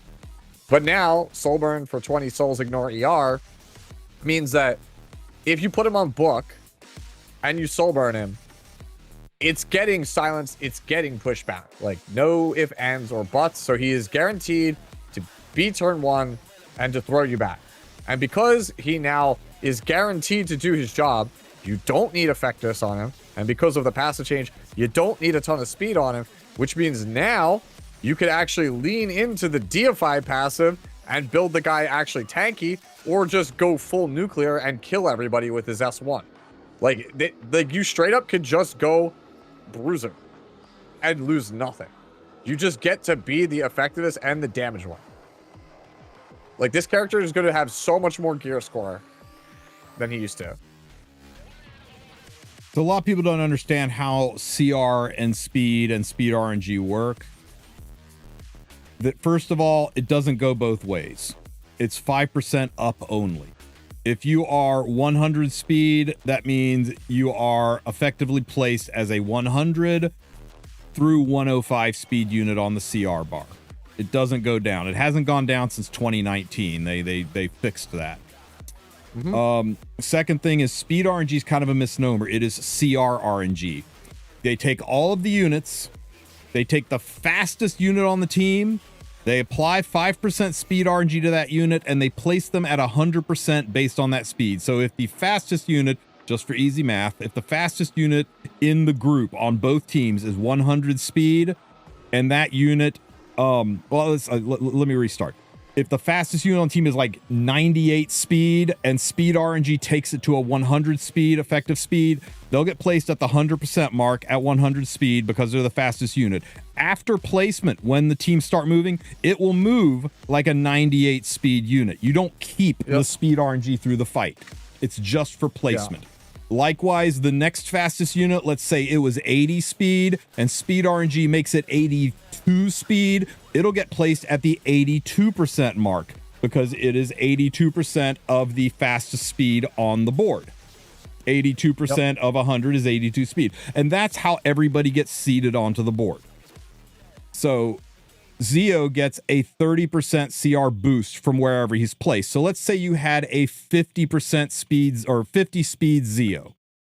50% Z speed Zeo. Let's say he doesn't get speed RNG at all. He places a 50 speed. So he will get dropped in at the 50% mark, but he will get a 30% CR boost. So he will get placed at the 80% speed mark on the CR bar. And after that, he will move like a 50 speed unit. But that means he's going before that 79 speed unit. So when you start escalating that to higher and higher speeds, that 5% CR RNG is much more massive. You could go from 100 to 105 speed, but you could go from 300 to 315 speed. 5% is much bigger at the higher end, is much more impactful. So I made this handy dandy little chart that's over top of Volcanic's head. And this basically lets you know in the purple column is how fast your Zeo is. And the yellow column is how fast the fastest unit on the team would be for Zeo to also start at 100%. And if you want to account for that 5% CR RNG, you can use the green column as well, and the math is at the bottom. So if you always want to beat a 320 speed Renok every single time, you want to beat a 320 speed Renok with your Zeo, you just find 320 in the green column. You need 236 speed. Zeo will always beat a 320 speed Renok. Yeah, so if you look, right, at 250 speed on Zeo, you will always outspeed the fastest player in the world. To be fair, the fastest play in the world is 343 speed, so there's a teeny tiny chance. Oh, I thought it was 339. Okay. Hang on, we can look at that. Let me see. Gear okay, hero, Ribbles hero. To be fair, this is seeded based on people loading stuff into Fribbles, and it is not a indicator of what people can build and what people will change around and build. But if I go to the Fribbles hero library and I look up a Renok and search it. And this also doesn't mean somebody wasn't full of shit and put fake gear on their fribbles just to seed this. And we sort by speed. There is a 343 speed Renok chilling out there somewhere, probably Jellos. And then there's a couple of 330s. Yeah. But when people say, oh no, 330 speed Renoks are everywhere. No, they're not. In all of Fribble's last import, there are only 3. Now, can people build them? Sure. But are they putting that gear on them? No. Because you don't need to. You know it works just as good as a 330 speed Renok, a 325 speed Renok in almost every situation. Now, there's a ton of those. But I think what a lot of people see when they're like, that must have been a 330 speed Renok. No, you know what? It was probably a 312 speed Renok that got really good speed RNG and moved like a 330 to 333 speed Renok because of speed RNG. But it does exist. It can exist, but they're rare. And if you're not playing in the E7 World Cup or you're not playing for Hall of Fame Legend, you probably don't have to be scared about it too much. I really think all you need on your Zeo for the average player is going to be 230 speed. That gets you faster than 315, which is faster than every single Renok in the game, sub champs, except for people who are climbing higher, or people just hate RTA, and they just have gear, but they don't play. Yeah. And those guys probably aren't a challenge for you. Yeah. At 240 speed on Zeo, you probably outspeed like 99.9% of all players. Yeah. I think 230 speed, if you're like less than 2 years old in the game, you're trying to get your champs frame, you maybe have designs to make a push for Warlord and stuff like that, then maybe you eke up to 335 speed. Now you're faster than 320 Renoks. And if you really want to push into Emperor, you're worried about speed imprints stacking with her, you want to be able to outspeed Renoks and not worry about you weren't able to ban the speed imprint, then maybe you go up to 240 speed. Now you're beating a 320 speed Renok with a speed imprint, a Watcher Shuri on the team, you're still going faster. So yeah. Now, if you are designs for Legend, you're going to try for the E7 World Cup.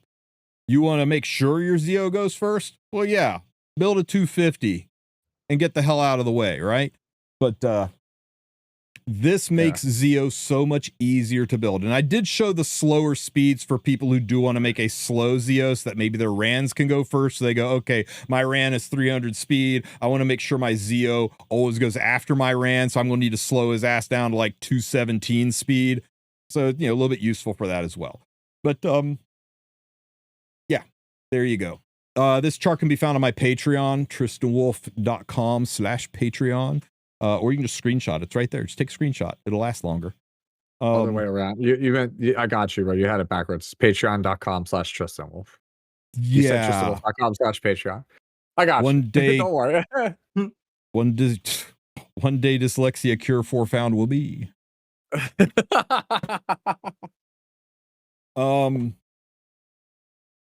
So this is an oversimplification, but it should give you an idea of how fast you need to build your Zeo. Just don't go nuts wasting speed gear on a guy to build so that you're like, okay, I'm ready to fight Xander. Are you fighting Xander? Have you matched against Xander anytime recently? Are you worried that Zeo is standing between you and beating Xander? Have you seen his other units?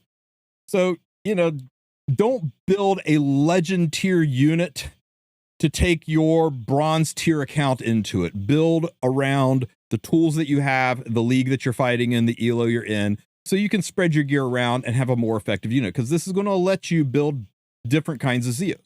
Lifesteal Zeos, damage Zeos, shit tons of effectiveness. I know he can soul burn now and get the ignore ER, but maybe you don't want to soul burn. Maybe free runs on your team. Maybe you want to save the souls. This lets you stack a shit ton of effectiveness on them so you don't have to feel like you soul burn. So, actually, I have beaten Xander. Well, then build your ass a 250 Zeo. You do what you want. You do what you want to do, you know? All right, I'll build my ass a 250 Zeo. Sure. I'm only calling Xander out because I ran that Chinese bot that shows you your gear overlaid over top of somebody else's gear, and my gear looked like the yolk in a giant Xander egg. I was like, oh my god! Yeah, and then so I swear, I shrank 3 inches that day. It was brutal. my gear is like terrible compared to Tristen, so it's funny. So how do you think I feel compared to Xander? That's why I told you I had to close that album that Vic was like looking at. I was like, dude, this is like doom scrolling social media. Like once I got to the 4th Death Dealer Ray, I was like, I'm good. The 4th Triple S Death Dealer Ray, mind you. I was like, I'm good. I'm Plus good. 15, by the way. Oh yeah, all There's 4 of them a- are plus 15 Mola. There's a link in both chats to the image that's currently on the screen. Download it, share it, do whatever the hell you want with it. If my math is wrong, then let me know. But it is what it is. I've triple checked it. I'm pretty sure my math is dead on. But there you go. You could blame me because I gave you the formula. Yeah, the formula I use and the formula is at the bottom, guys. The formula is right there at the bottom. If you need to figure it out yourself, take your Zeo speed divided by 0.7, and that is effectively how fast he will be compared to another unit that's on the team. And to account for speed RNG, you take that number and divide it by 1.05 to lower it down to what speed RNG. Okay, and this is worse, right? This is 50% of the time he will beat a 352.9 speed unit. Half of the time. This is 100% of the time he'll beat 336. But if the enemy is 340, it'll be like 75-80% of the time he will still go first. Savvy? Hey, yeah, it is. All right, so Volcanics posted in the chat, but if you want to despair, like gaze upon ye works in despair, that's the link. Just want to point it out there. I still got the better bystander. That's it. That's all I'm Who has gonna a say. better bystander? No. Me or who? Me or Machine Gun? Yeah. Machine Gun has 1 gear score on me. Oh my That's god. why I can't. 313 Bry with damage. I joked that I always joke I have world's best bystander, but I don't actually have world's best bystander. I have like 2nd or 3rd best bystander. We did spend like 2 weeks theory crafting the event piece. You guys noticing a pattern here? Dude, just keep going till you get to Luna. No, like right. We got camera 1, camera 2. We got camera 1, camera 2, camera 1, camera 2, ML1, ML2. Oh my god. They're all triple. Those are all triple S. They're all triple S. Yep. Keep going. Just keep going, Tristen. Just get to the Death Dealer Ray, bro. Once I got the Death Dealer Ray, I was like, I'm done. I've seen enough. I've seen enough. Only 2 Harsettis, amateur. Yeah. Only 1 shoe. Yeah, bro. Okay, cool. Show him your House of Rats, bro. My House of Rats. I got an infestation up in here. Wait. Did you say bystander? Yeah, I got the better bystander. Dude, yeah, I think your bystander is better. Yeah, but that's the only thing in the entire nice 2 haste. God damn, that's a lot of damage on a BBK that's that fast. Yep, keep going. Like I said, this how it's on a photogenic. There's like so many photogenics in this album. Also. Oh, here we go. Yo, ready? This is where I gave up. What? What? Dude, they're all plus 15, bro. They're all triple S. They're all plus 15. And with some plus of them 30 are Arties. So yeah, plus 30 curve all magic one, plus 27 Queen's Whistle for his Cleave one. 277 Zeo. Dude, he has 277 divided by 1.7. Oh, sorry, 0.7. 277 divided by 0.7. 7. Yeah, you're never outspeeding that. And he will always beat a 376 speed Renok. I know. Just but like he's got multiple triple S ML Lunas. That's a limited unit you have to imprint with. Like, as I said, yeah. Yeah, this is the rank 1 RTA player. This is the current rank 1 RTA player. Dude, this is why I said I was like, I'm done. He has 3 Empyrean Illinabs. I think my Illinov might be better. They're all plus 15 though. They're all triple S. Let me have this, Sue. I got 1 unit that's better. Great Dude, only 1 Ross. He only has 1 Ross, amateur. Yo, that Pavel's insane.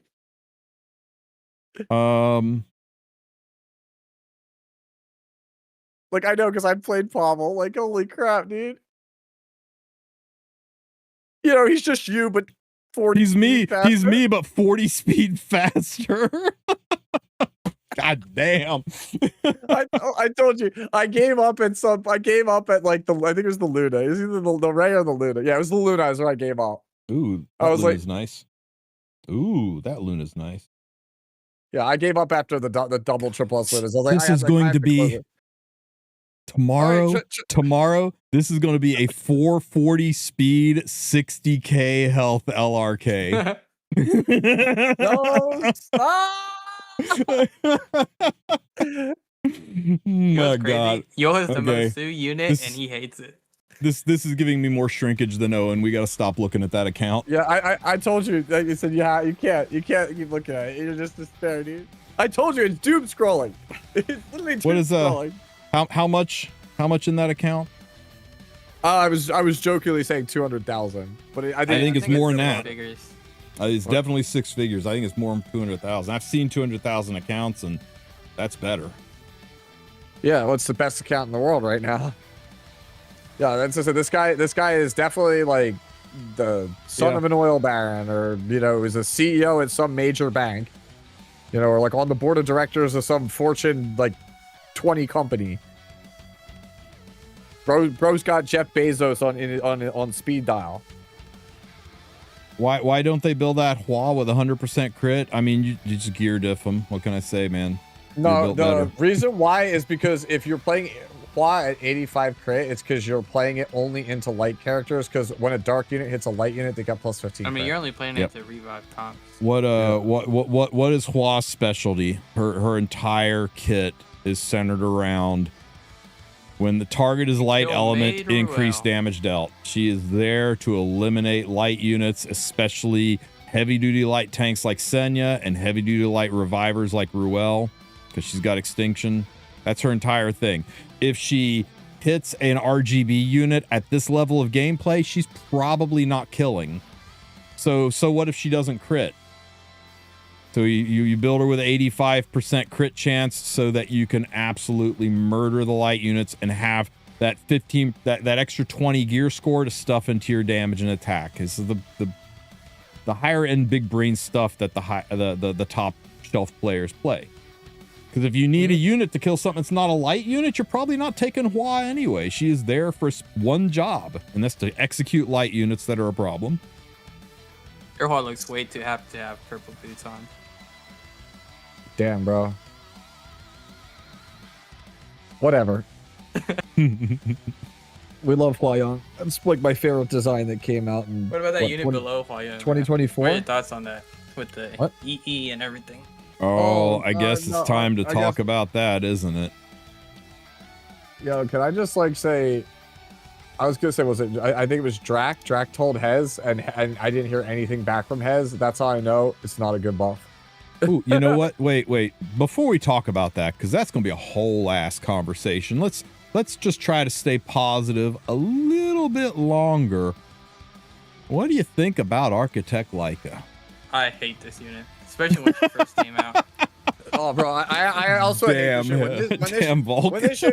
When this unit came out, I was like, but why? Like it literally, like when this character came out, Straze was constantly being post or pre-banned by turn 2 players, and they were like, what if we just made another one so you can't ban it? And then people just go 4th pick Straze, 5th pick Leica. And it's like, oh, cool, thanks. Very cool. Yeah, you give them the book or you give them the nuke. Yeah, it's just like, no matter what, if you're just damned if you do, damned if you don't. So basically, this character now, I'll just summarize the all of these buffs for you in one easy package, right? They changed the way the target works in this game. It's just Straze when you're fighting evasion. Otherwise, you just play Straze. Or it's Straze if you don't own Straze. That's it. That's the character. Done. And Riley gets shot again. Yup, you can't use her in PvE like Straze, but yeah, she's just Straze number 2. She's Straze's little sister.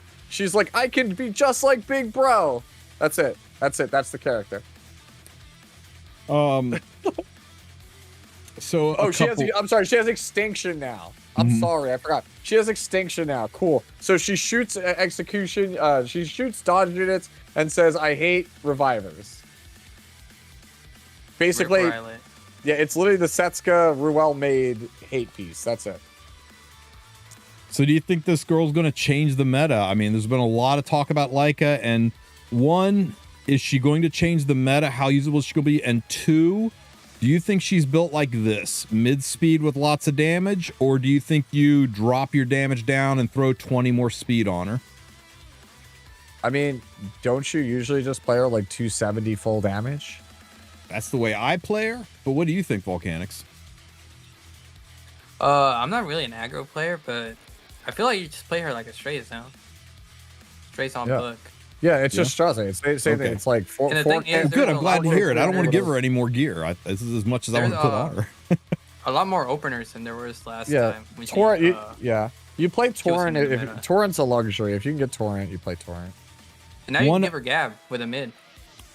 One of Yulha's biggest issues one of Leica's biggest issues in the game, surprisingly, was this girl, because she was played with Setsuka a lot, and everyone was like, "Oh, you know what? Yulha addresses this because she penetrates damage share, and she penetrates evasion, so it's Leica is the perfect thing to take into this, right?" But here's the thing: before the changes, she gave herself 100% CR push. So she would apply the target debuff on Setsuka, give herself 100% CR push, and then drop her nuke to get rid of Setsuka, right?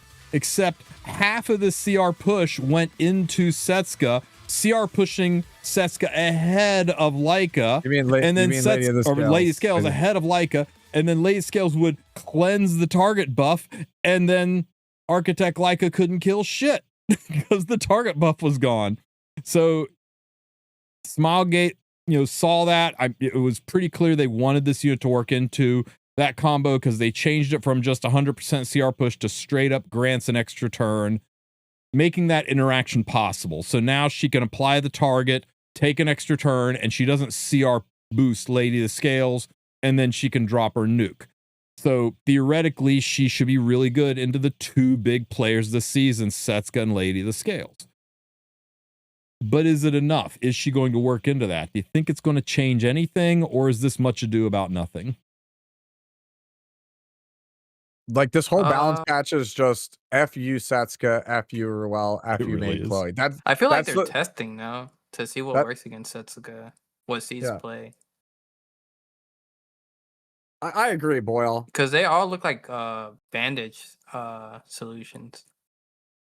Well, this is what happens. Like, you have a PvP game with this many people playing it. They'll figure it out long before you do, and they only get so many balance patches a year, so they're just like, screw it. Just throw a bunch of solutions at it. Players will figure something out. Dude, this unit now dies to Benimaru, by the way. Extra turn. Yep. Benimaru. Oh, let's go. Yeah, Benimaru. There you go. You know what this Wait. Yo, Moon Money back on the menu. Moon Money back on the menu. You know who she counters the most, right? Who she absolutely destroys? Rylet. Yes, I called it. I called it. Poor Rylet. Dude, also, the F with this bathroom and the stairs. What the hell? Bro, that's baller, dude. Just in case you have to poop and pee at the same time, right? Take aim. All right.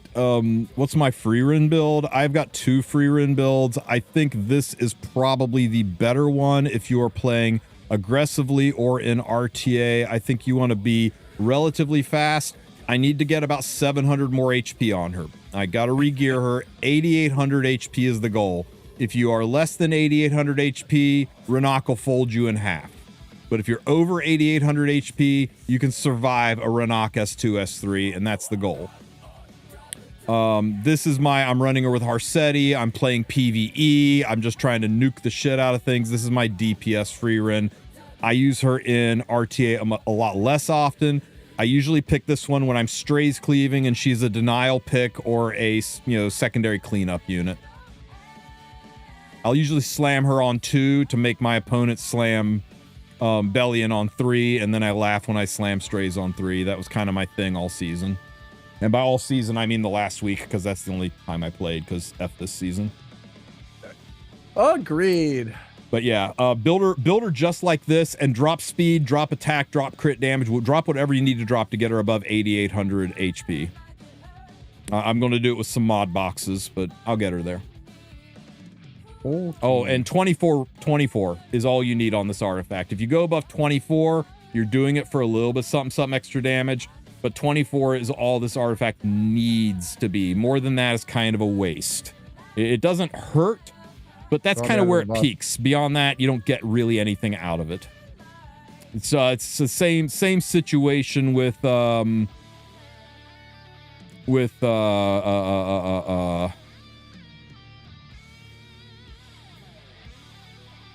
where is it? I don't know where you're going with this. God damn it, where is it? Bro, when do we get the there, exif gadget? with this artifact. This artifact only needs to be 24. For the exact same reason. This isn't the first unit to go, and somebody else gets you the other. Every single unit in the game skills gives you at least 2 souls. And then this gives you the other 18 and you got 20. So it's enough. Same thing with this artifact. Every single unit in the game that goes first gives you the 2 souls, and then the 18 is enough to finish it off. Plus 90% you're probably getting it anyway, but still, 18's enough, and then you get 20. Now, if you do take it up to 20, it does make free run a little more self-sustaining, and it does give you more damage because you get more attack. So units like Ludwig and Freerun might want that for the damage, but if you're lean on bottles and you're trying to figure out where you're going to send your bottles, it's better to get these to 24, and then there are probably 30 other artifacts that would deserve your bottles more than taking this to 27 or 30. If you're already 30'd it, you didn't waste it. It's just, I'm trying to help you min-max your resources. And that's the reason I tell people it only needs 24. So I have more mirrored lotus rings than Tristen. Let's go. Because I pulled 1, and then I got 1 from the powder shop. But Freerun, No. I pulled enough. No. This is not about Freerun. This is about mirrored lotus rings. Yeah.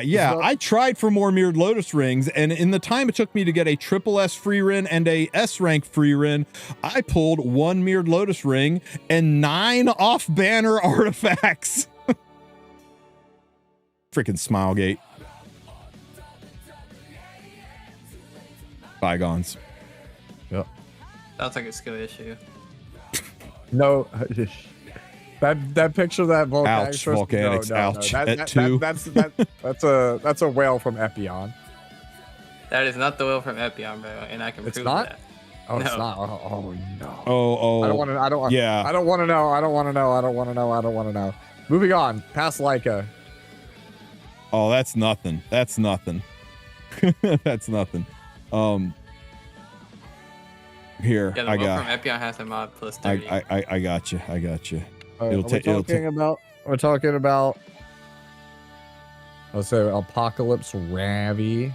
Hold on, I've got this.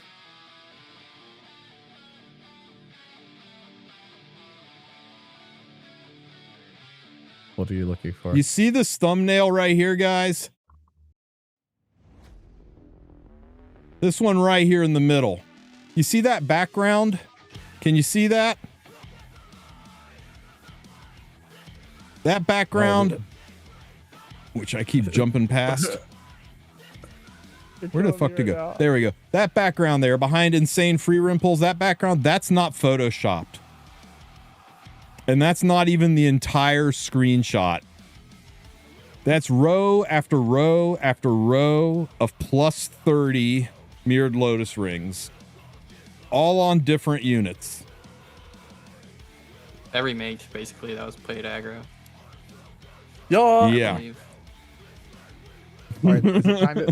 All right, so is it time to talk about Wabby now? I don't wanna. Me either.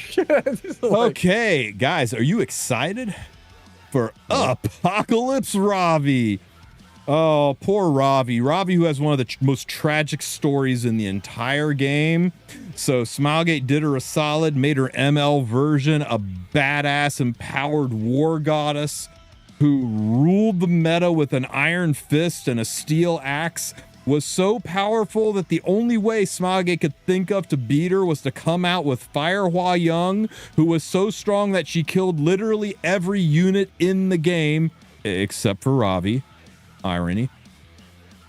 And then finally, Ravi starts to fall out of the meta on her own. The world moves past her, and it's been long enough. Nobody's been playing Apocalypse anymore, so they give her a buff.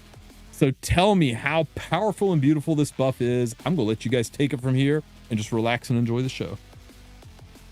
All right, Bulk, you're up. Can you pop up the EE? Because the EE is like, the way they made the EE, they want you to S3 turn 1, right? Because the injury is on S3. Yeah. Which kind of makes no sense, because if you pop your S3, her cooldowns are based on your allies dying, right? Y'all? I go past it. So Yeah, if right you pop your S3, you don't kill anything, and then they just focus you and you die. Yup. Okay. So crit chance, I mean, you didn't have to be a fortune teller to see crit chance coming on this exclusive equipment, right?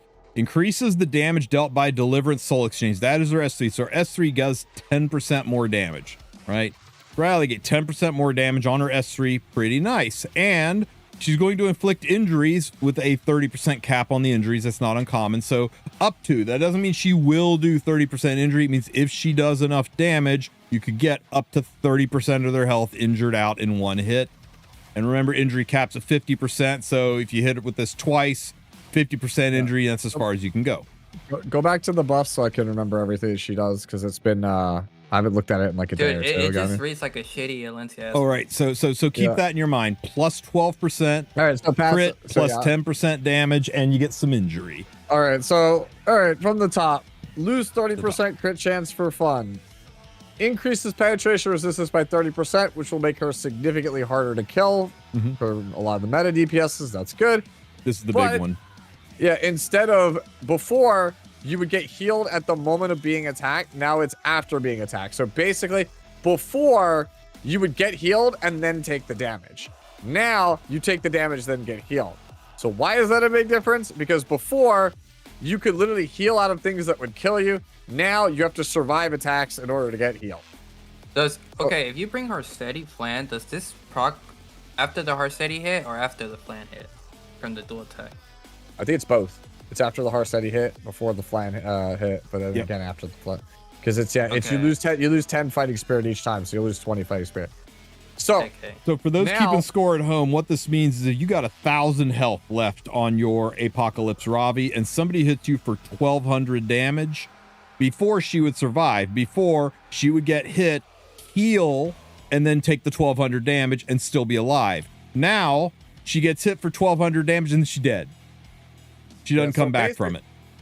In most situations, War God's Might Change is basically minus 30% crit chance for some slight survivability buffs. Like it is a decent chunk of survivability, but it is like it is definitely a good amount of survivability. Like let's not be let's not say it's not.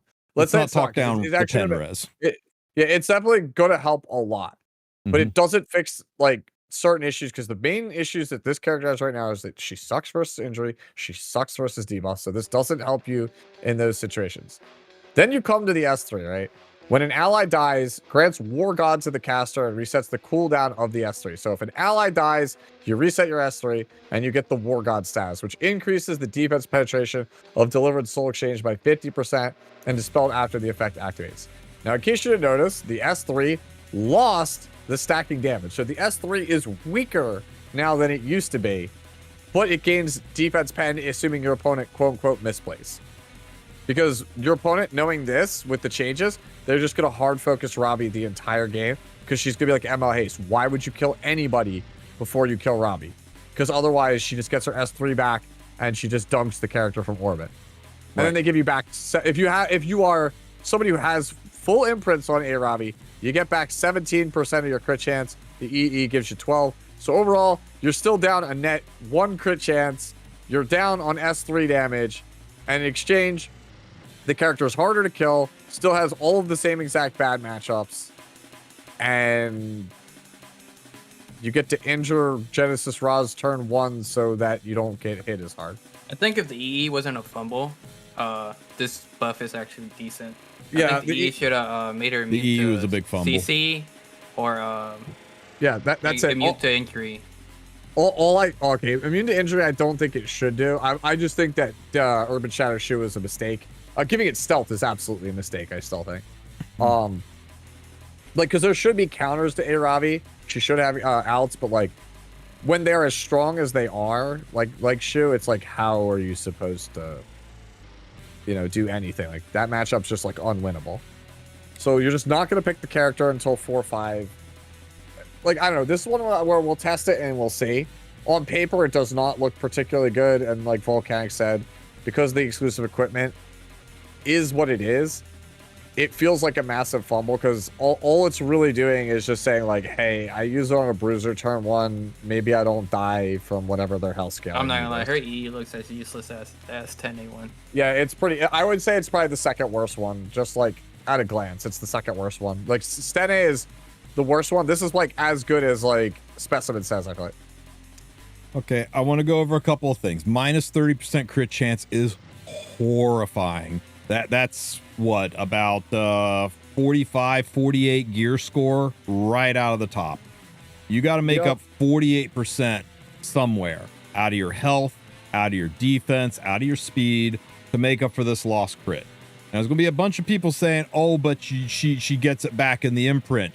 One, you've got to have the imprint. And let me tell you, not a ton of people are out there rocking triple S APOC Ravis.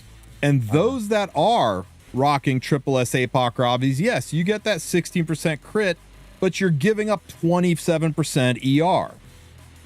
Yep, Apocalypse so Ravi has no cleanse. She's got no way to get the debuffs off of her. You want to drop this S3 to kill something, you better not be silenced. You better not be stunned. You better not be asleep. You better not have any status effect that's going to slow her ass down. So you're going to need some ER, and now it's much, much harder to put ER on her.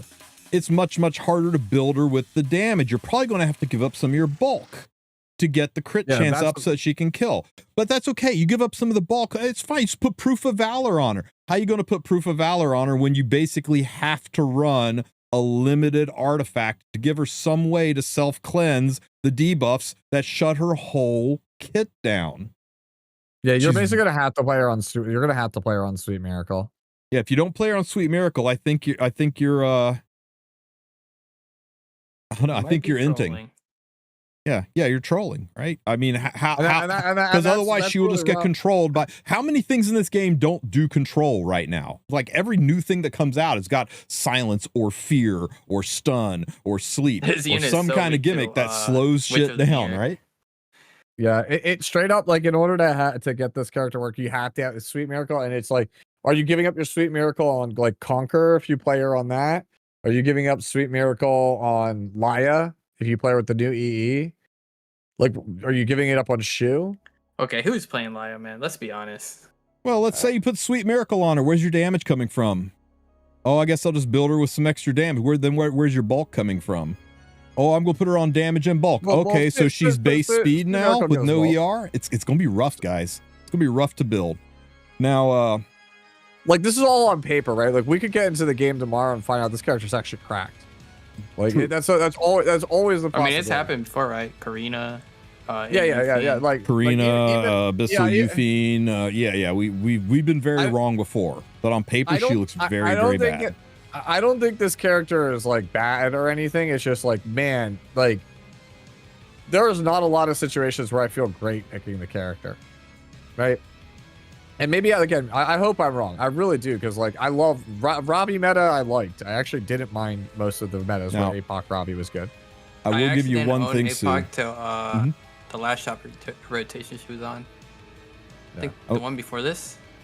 Yeah, I really like this character. Like, the metas where this character was actually like really good were actually pretty fun. Like, they were mostly like very grindy, decision-based, like skill-based games.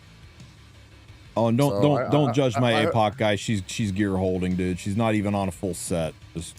She's just holding. I got shit. roped by an APOC player for 74 turns, so I did not like this character a lot. Oh, I love the Epoch. Now, I will give you this. You know where she is going to be very, very good. What she absolutely dumpsters and stops from happening, and I fucking hate it. Cleave. She murders this guy. Oh yeah. You cannot strays Cleaver. She is basically Wukong when it comes to stopping strays. So if somebody locks a strays in on 3, you slam APOC Yulha, APOC Wukong, APOC Green Celine. There's lots of things you can do to slow strays. She's another anti-Ahmed strays cleave tool, and that sucks for me, but is good for everybody that I fight, I guess. This is what I was saying. Like she's gonna have her spots Imagine in 4 or 5. APOC, Ilinov into Pen, Res Frenzy. I also think she'll be pretty good into the AI, because the AI is too stupid to not kill your teammates, right?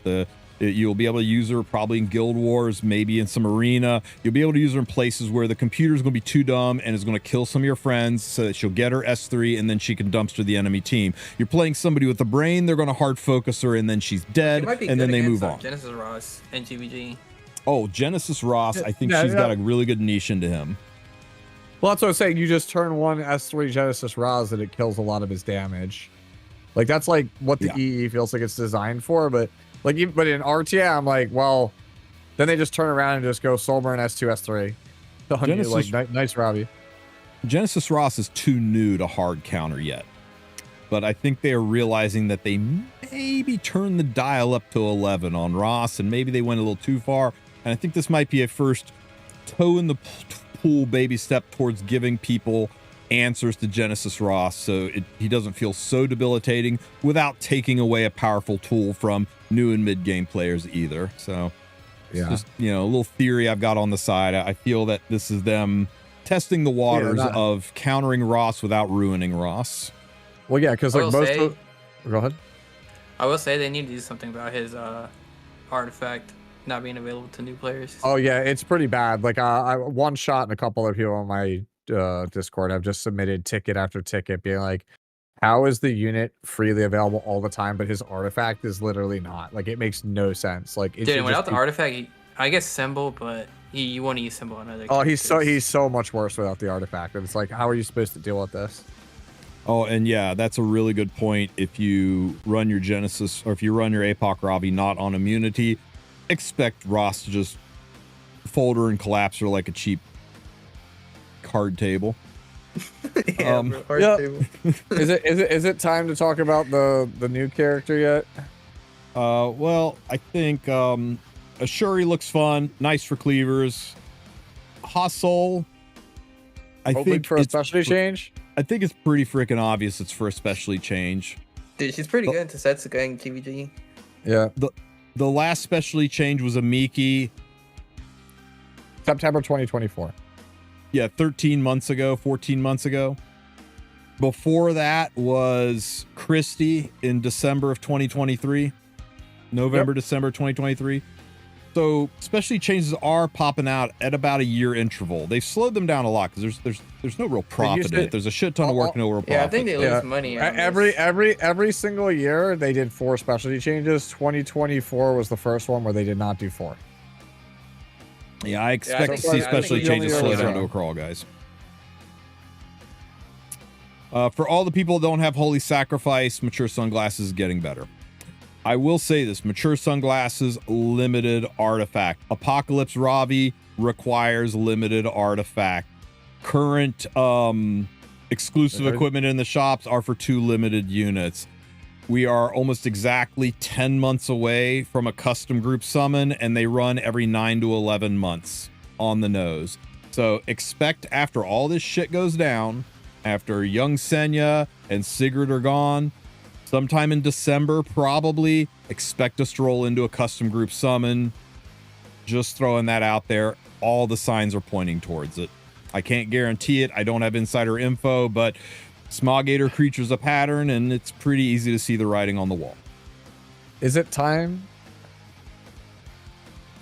Sure. Let's Is it time? let's I love when she says stop whining. It's like she's talking right to Stove.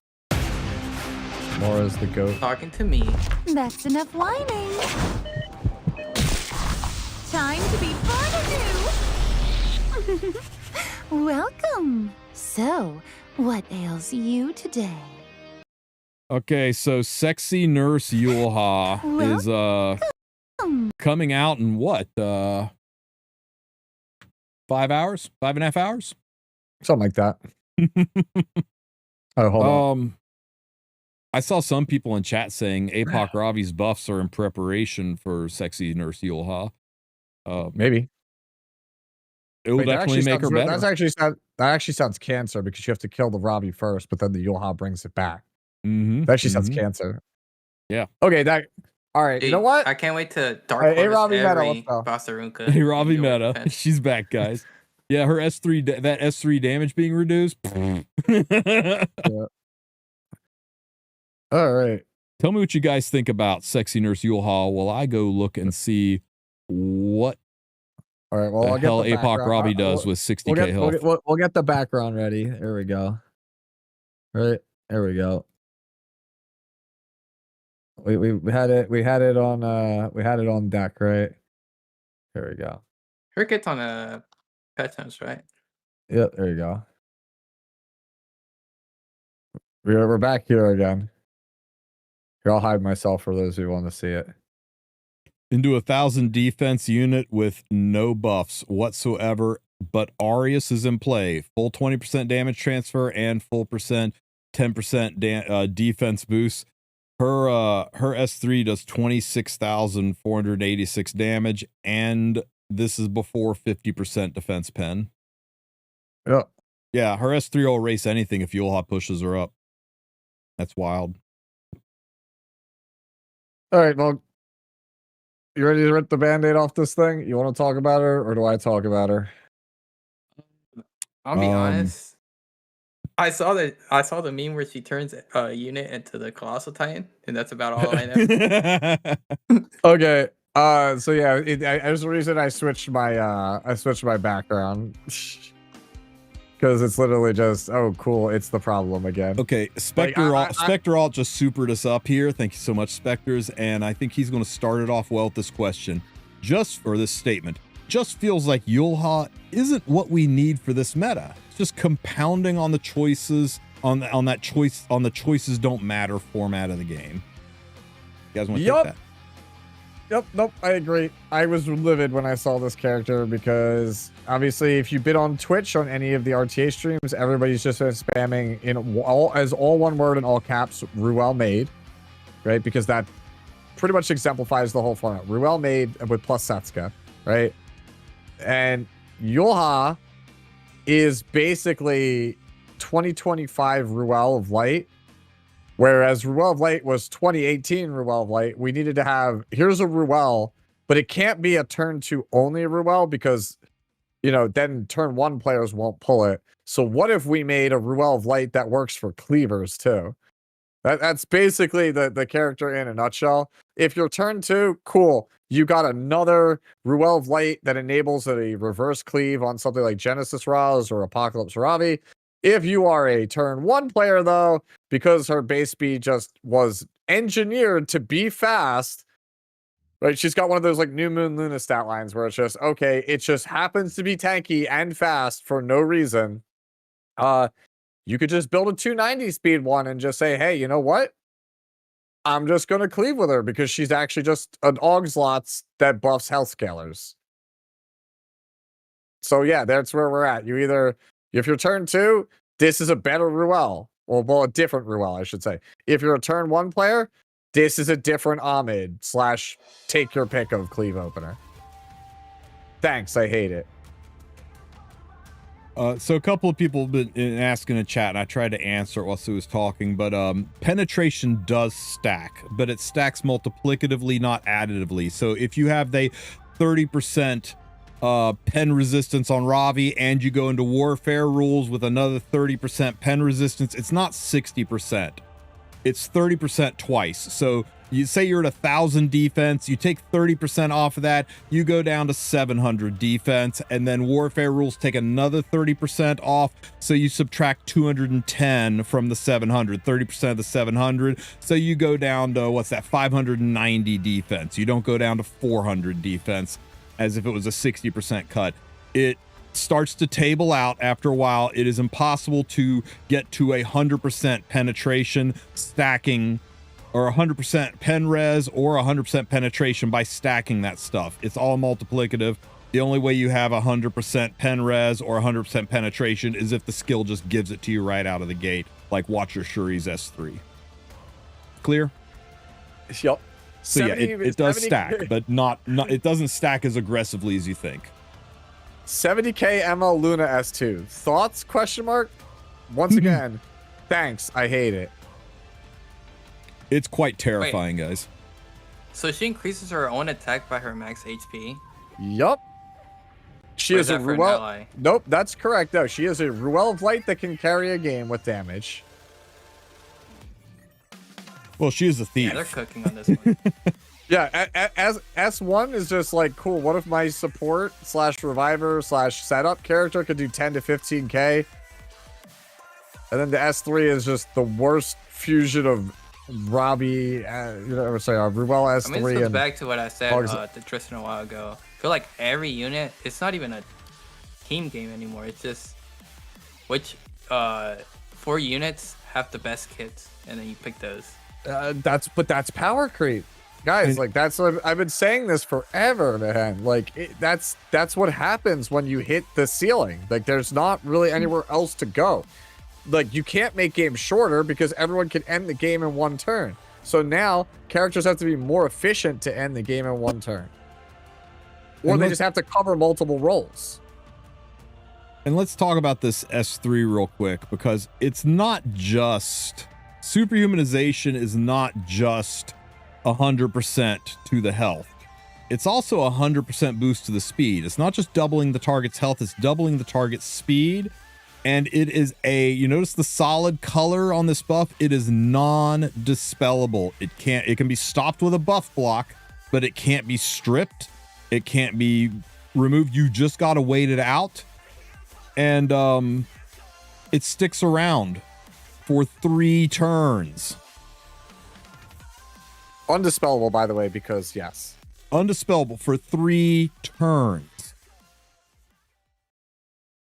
Yeah, I don't know. I could see this character being, I'm not saying this is what they're gonna be, but I could absolutely see this character being a Lady of the Scales tier character.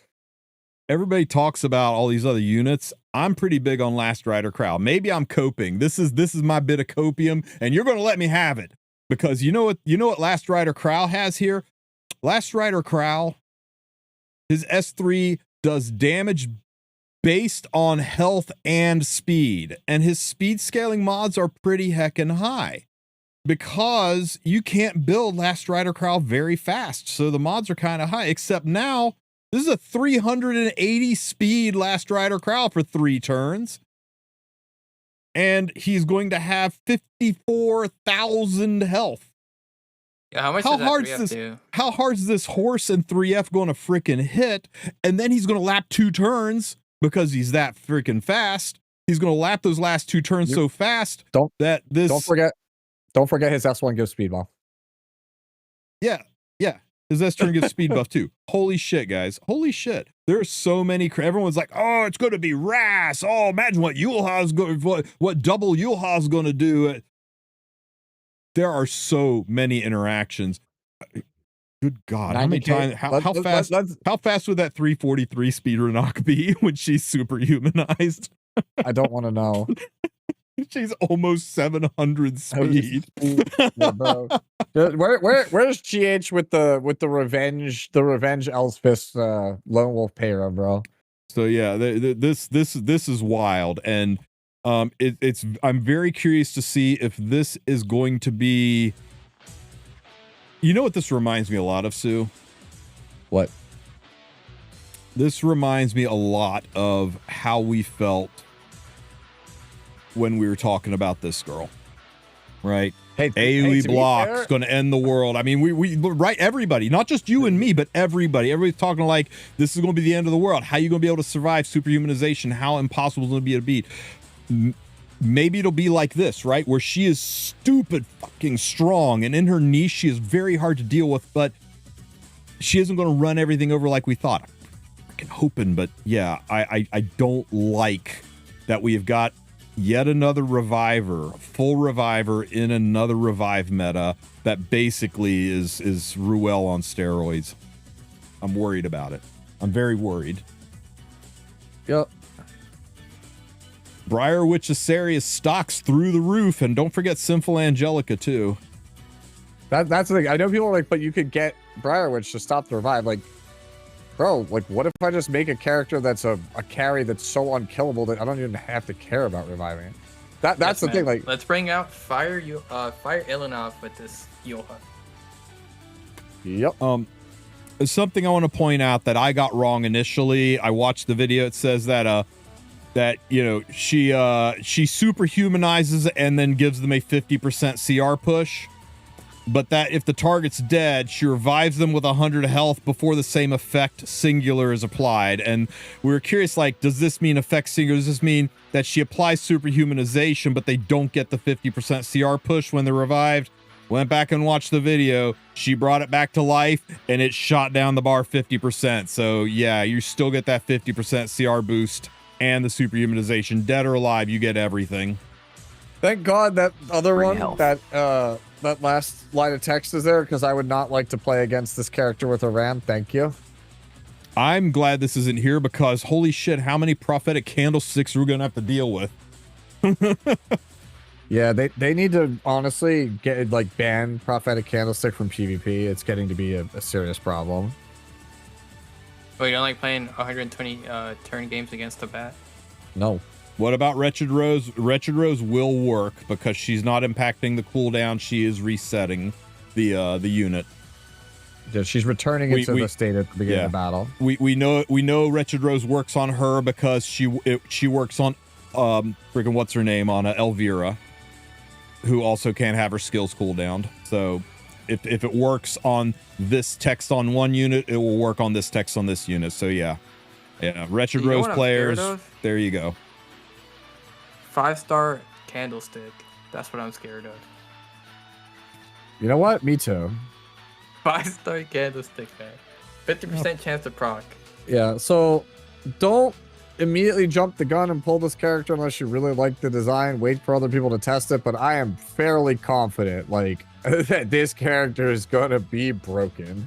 I think APOC Tristen Ravi was EE counter ML Yulha. Does her EE counter ML Yulha?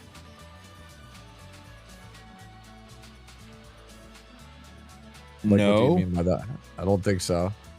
I mean, What is the, it, the, the, injury? the injury would lower the health a little bit, so there's less to double, but instead of going from 30,000 health to 60,000, you go maybe from 25,000 health to 50,000. Still running shit over. I don't think it does enough with the injury. No,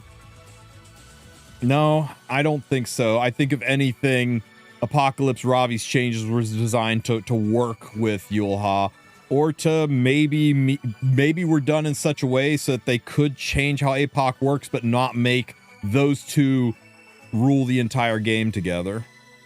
Don't know. This unit freaks me out. And So she's what my artifact kind do of you have for unit. her? She's my kind of style of play unit, but she scares me because she doesn't look like she's going to be fun to fight against.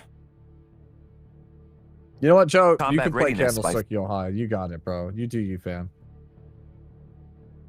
So you're saying run Candlestick you all. Got it. Yes, go for it. Like anything, right? Like any unit that is overhyped by every single streamer in the game before she is even out and tested, play the smart game. She is going to be around for 3 weeks. The banner will be up for 3 weeks. It's not even official season in RTA. Guild Wars is just getting started. You can wait. And I say that knowing that I can't wait, and I'm going to be pulling her tomorrow because I have a button pushing compulsion. But do as I say and not as I do. Give it a little bit of time. Let nutters like me and Sue pull this unit, test her out, watch Giga Chads like Elf Mage and Higa try to use this unit and see if she slays or if she's shit, and then make an informed decision and pull her if she works for you. Unless she's just waifu AF, and then you know what, you do what you gotta do. If you're gonna pull with the little head, I got nothing for you. Tomorrow when you pull, can you test her on Sword of Winter Shadow? Sword of Winter Shadow? I have a Sword of Winter Shadow. I could test that if you want. I don't know what I'll be. See how good it is. Yeah, I'll be live. I'll be live testing Yoha at some point tomorrow. It's just I don't know when. I've got a lot on my plate. It might not be till like the evening.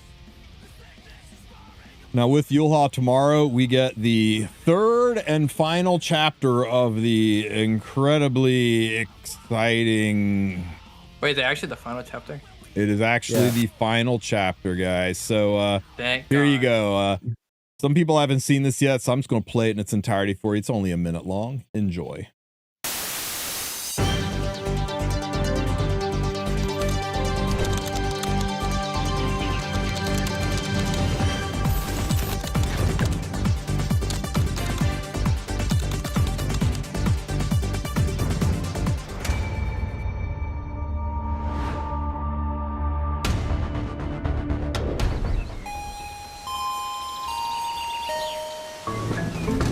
My next patient come in? Welcome. So, what ails you today? Let's see now. A little ouchie. Yeah, I'm a triple S. That's enough whining. Time to be part of you. Now, wakey, wakey.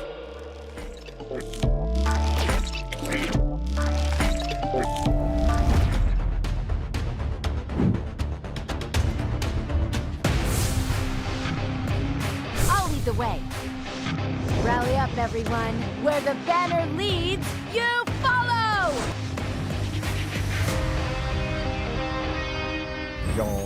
There you go.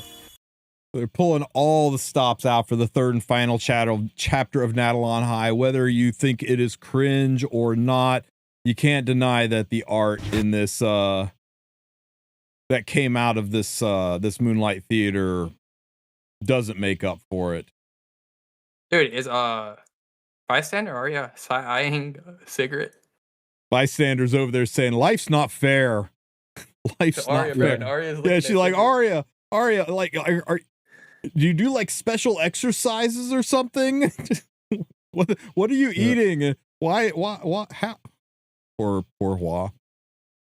Dude, Hua looking at Arya looking at cigarette. Yeah, you're right. Arya's side-eyeing cigarette there. Cigarette. There's so much innuendo in this.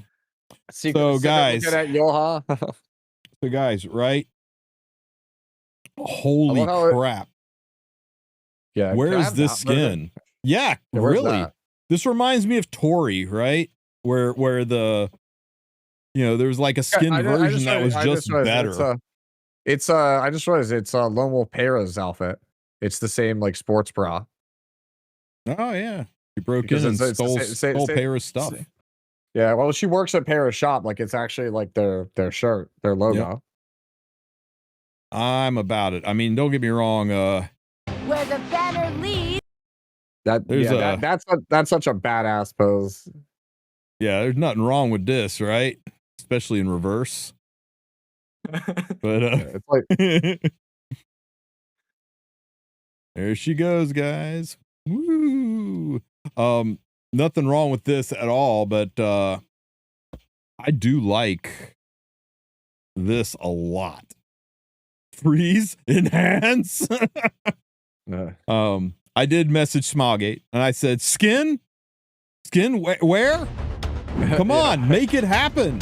Take my money. Oh man! Let's get another Tama coin going. There was she glitched out. She glitched out here. I remember how when yeah, there it was. Remember how when Bellion glitched out? I want to see what she looks like in that glitch.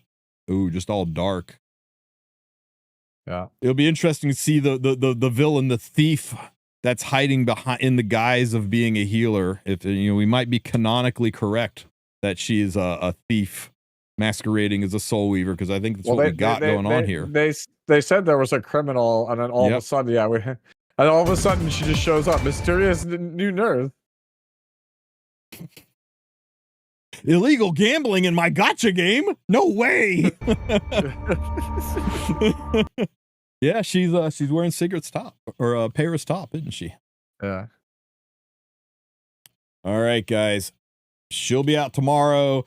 Even if you don't like the Moonlight Theater stories, remember there are piles of mystic metals hanging out in that story. Don't give up on them. There will be 3 chapters out. That's 150 mystic metals waiting for you there. And then before her banner is gone, we will get the second half. That's 3 more chapters, and that will wrap it up for the Moonlight Theater on Natalon High. And hopefully then we get to, I think the next stop is going to be episode 7 for the main storyline. I believe that's what they were implying in the big conference that they gave us. I guess the last thing for us to talk about, guys, is the Orbis Gladiatorium. This snuck up on a lot of us. The Orbis Gladiatorium, they talked about this back on, when was it? November 10th or October 10th, 7th? The big live stream that they did with the 2 guys on camera. They mentioned this, and they actually said specifically coming out on the 20th. They are right on time, but this is the preliminaries. So it's almost kind of like a beta for something that's going to be full released in February. Yep. It's basically Tria Genesis mixed with Arena. At first I thought it was like how people would practice for RTA. No. It's basically, you see how it has SP? They basically give you a bunch of pre-built units. You look at the opponent's comp and go, what do I need to play to beat this? It's like a puzzle. Initially, it was all going to be a special pool of units, but it looks like they are now also allowing you to use your own units in addition to the special pool. Yep. Oh yeah, my hero at the bottom. Mm-hmm. Yeah. So, yeah, the game's going to pick a special set of units, right, Sue? Yep. And then there's objects, battle objects that do things. Yep.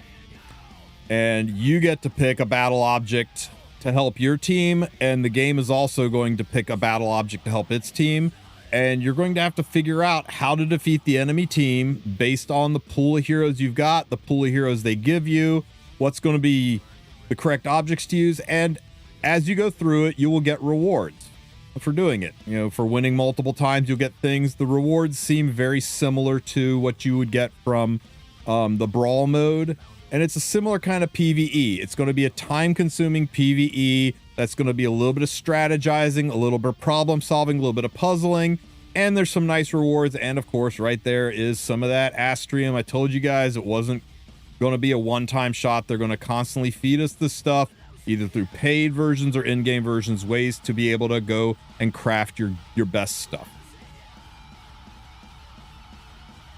We'll see. At least they're giving us more fairy shit. Yeah, we'll have to see, guys. This could be some people said maybe they could replace Hall of Trials with this. No, they aren't going to replace Hall of Trials with this. I think it's going to be more fun than Hall of Trials. It's probably going to be less time consuming than Brawl mode, but these are the kind of things they said they were going to give us, right? More PvE to do, things like Brawl mode, things like Hall of Trials, things like this, something to chew on. That's not just RTA. That's not just monotonous grind of hunts. And 50% of the game is going to absolutely hate it, and everyone else is going to enjoy it. If you don't like it, don't do it. The rewards are nice, but are 3 mod boxes going to be what stands between you and getting your legend frame? If you don't like it, don't do it. If you hate it, shut up. Let other people enjoy it. If you think it's objectively bad and causing problems in the community and making people not want to play the game, let Epic 7 know. Give them your feedback. It is the preliminaries, which is kind of a fancy way of saying a beta test. And if you don't like the way it is, brawl mode, make your complaints known, and maybe they adjust it, brawl mode, and it's more fun the second time. Somebody in chat asking about 3v3 arena. That got canceled. And I'll tell you, you've not won 3v3 arena. Oh, take it from somebody who plays Raid Shadow Legends, and you get insane, really, really good stuff from doing 3v3 arena, and I still don't do it because, God, it sucks. It is boring, and everyone hates it. You don't want it in this game. I think they looked around at the games that had it and found, I was like, hey, this is kind of like universally the most hated game mode in that game. Maybe we don't do it here. And I'm kind of glad they didn't. And that's from a PvE guy saying, I'm glad they didn't put PvE in the game. Yep. You like Guild Wars? Right. You want to grind Guild Wars all the time? Nope. There's always somebody. There's always somebody. I'll go for top 32 next season again. Ooh. Okay, guys. The Guild Wars season is starting. Volcanic's excited about that. He loves his Guild Wars. Dude, I love Guild Wars. We made top 4 last season. Hey, congrats, man. How was the tournament? Do you think the tournament went over well? Do you think it was... You're the Guild War guy. Tell us all about how that went, what they need to change, and what you hope to see next time around. I will say, I don't mind the frame being 10th. I think it's fine. Just because, I mean, if it's a perma frame, there were a lot of guilds that, you know, right before the tournament, they had a few roster change, or the end of the tournament, they had a few roster changes. You think the temp frame's fine? Yeah, I think the temp frame's fine. Big Chun will drive your house, kick down your door, man. Be careful there. I don't know. I thought the tourney was fine. I didn't like the trial points. I think the fact that you know, they could int more and still come back because of trial points was kind of I guess it's a double-edged sword, because if you're trying to farm trial points, you could fail your attack. Mm-hmm. But there were some neat comps that came out. I thought that made things really interesting. It shook things up. Yeah, because it shook things up. Maybe I hate them because, you know, we didn't get to rank 2 since we lost by 14 trial points. Is it because you used quick battles when you fought? No. We had one less imp, but they had more trial points. Yeah, they came with prepared. Couple comments in the chat. Why are all other frames permanent, but Guild War frames get shafted? And I mean, also playing all season just to get booted at the end feels bad.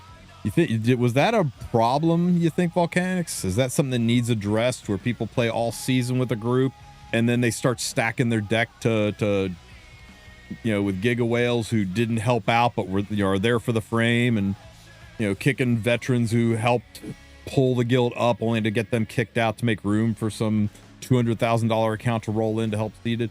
Do you think that was common enough to be a problem? Do you think it's something Smoggate needs to address, or was it not as big of a deal as people are making it out to be? I don't really think it's a big deal. I feel like everybody was trying to make the super guild of the server to try and get rank 1, which is normal, right? You want your server to win. Sure. Like Ducky said, everyone has access to 3 and 4 stars. I just didn't like the trial points because I don't want to build 3 and 4 stars. That's just a me thing. The frame being temp, I didn't really care. I feel like it's more of an achievement to get rank 1 with your guild than to just get the frame. If I want a frame, I'm not gonna. I'll go do it in Legend or something like Arena. Do you like the guild hall? I'm not sure if the guild hall changes are coming after this maintenance or not. They didn't mention them anywhere in here, so I assume they're still a little ways a later date. I didn't see the guild hall. That's the only thing I didn't see. I did see these frames. I think the first and second place frames look great. Yeah, I'm more of a fan of the blue though. Yeah, I actually think the second place frame looks a little bit better. Kind of does. The only other things that are really going on that are exciting and worthy of talking about other than Hall of Trials. I know. Hold it back, Sue. Hall of Trials. I know you can't control yourself sometimes, but finally, after long awaiting, you can now choose skinned units to display for your lobby heroes. So, Drunk Toga Sirmia finally makes an appearance back in our lobbies. Yo, speaking of skins, bro, where's my Luna skin? Hello? Oh yeah, the free Luna skin we were all promised. The free Luna skin we all promised. Yeah. They're gonna give you the side story Luna skin, bro. It's gonna be like blue Luna, bro. They just removed from ass plates and gave you that as a skin. Okay. I gotta know where this came from, guys. I gotta know. The name of the 3-star artifact Ascending Axe will be changed.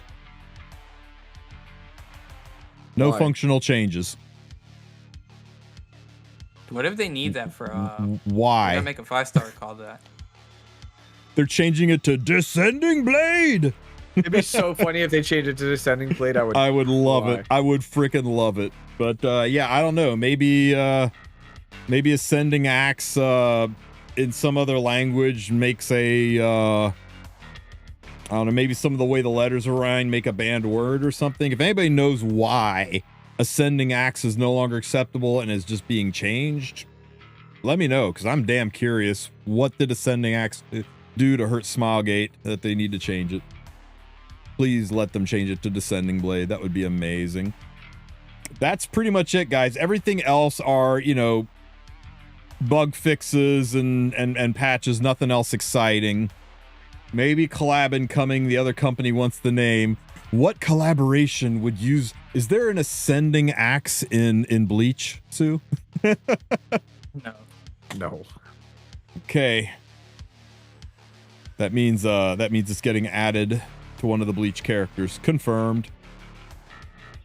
That's it, guys. I think the one thing that is missing from the update, and the first comment was the one to catch it, is where's the Headhunt event? So we'll end where we started. Headhunt event is a very successful event. It's loved by the community, and it's good for Smilegate. I don't think it's not happening. It's either very, very late, or it's being retooled into something better.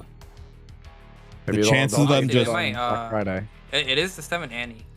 Yeah. And they did say that, you know, they're going to try to make better events. Yeah. For the 7th Annie. Yep.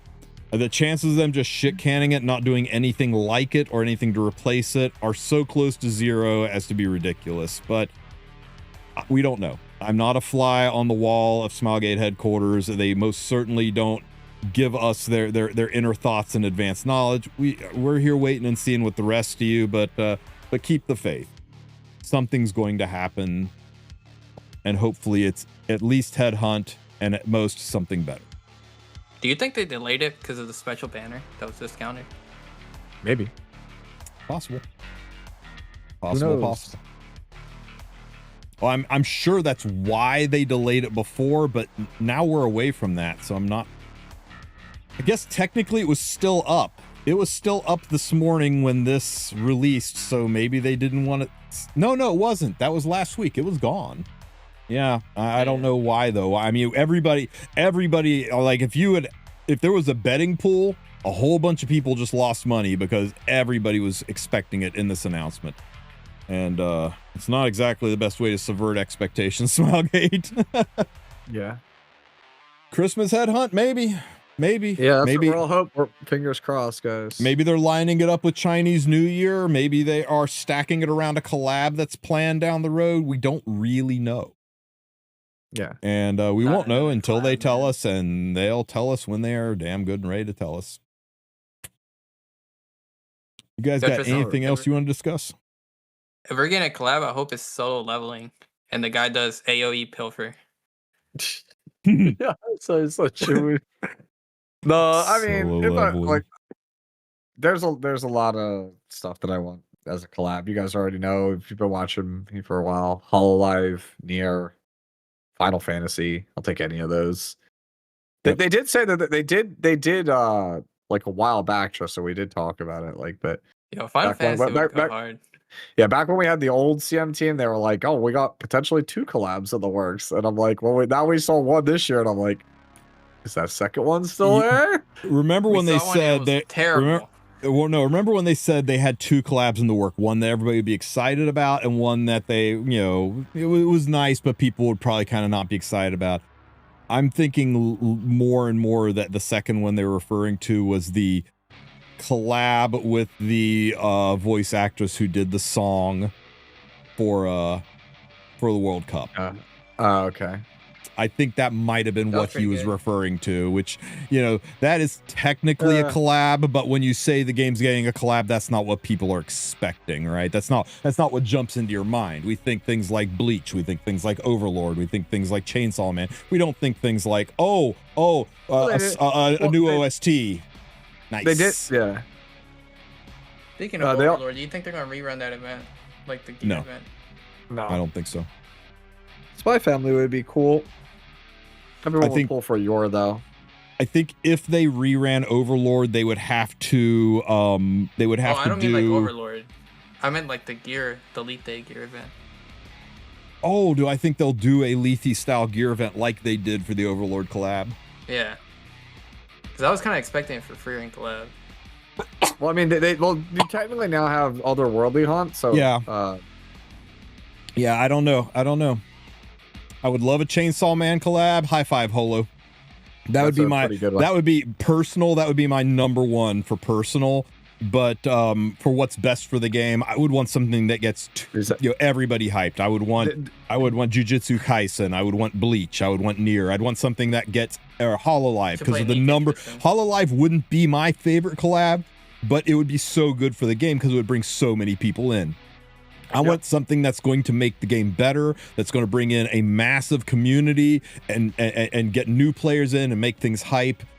And while Chainsaw Man would scratch my itch and I'd love to have power in the game, I'm not sure it would do that level of people coming in like Freerin did, like Overlord did, like Bleach would, like Jujutsu Kaisen would like even Hololive would. So yeah. Yep. We're starving. I'll take anything, to be honest with you. Yeah. By the way, Rize movie was so good. Like, if you guys have not seen that movie, well, if it's still in theaters, please go see it in theaters. It's friggin' amazing. They got sued too, man. The thing is all over Twitter. Don't underestimate Makima fans. Oh no. I'll be real with you, dude. If you're a fan of Makima, I don't know what you're doing with your life. There's a 50%. There, I said it. And if you get mad at me saying that, and all you've seen is the anime, my Rift video went up a little over 5 months ago. Rift is very, very close to ending. How long did they last? The first one lasted 6 months, the second one lasted 4 months, and the third one lasted 5 months, I think. I know there was a 6, a 5, and a 4. I'm just not sure which order it was, but they even said that when they come out, they will last 4 to 6 months. So we're kind of on the cusp of Rift getting ready to go away. And on top of it, guys, Rift is a game mode that you play when you have hit the late game.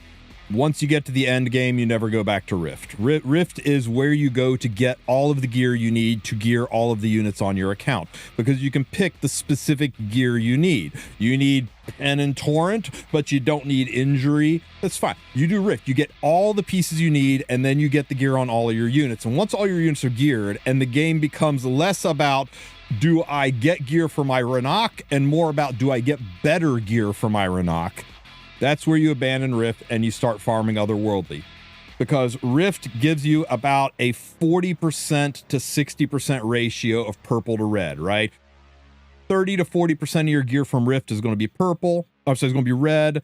The majority of it's going to be purple.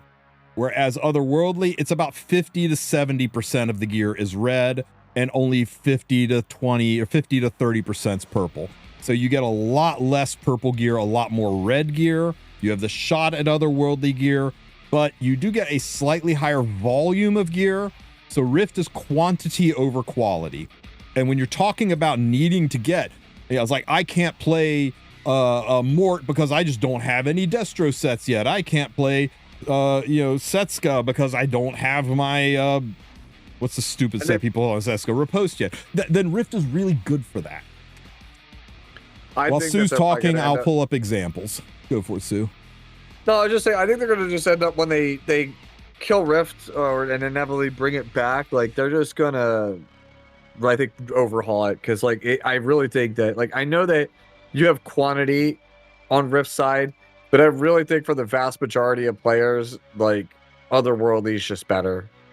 It's just easier. It's just simpler. And you're gonna feel like you're making more progress whenever you hit one of those otherworldly pieces.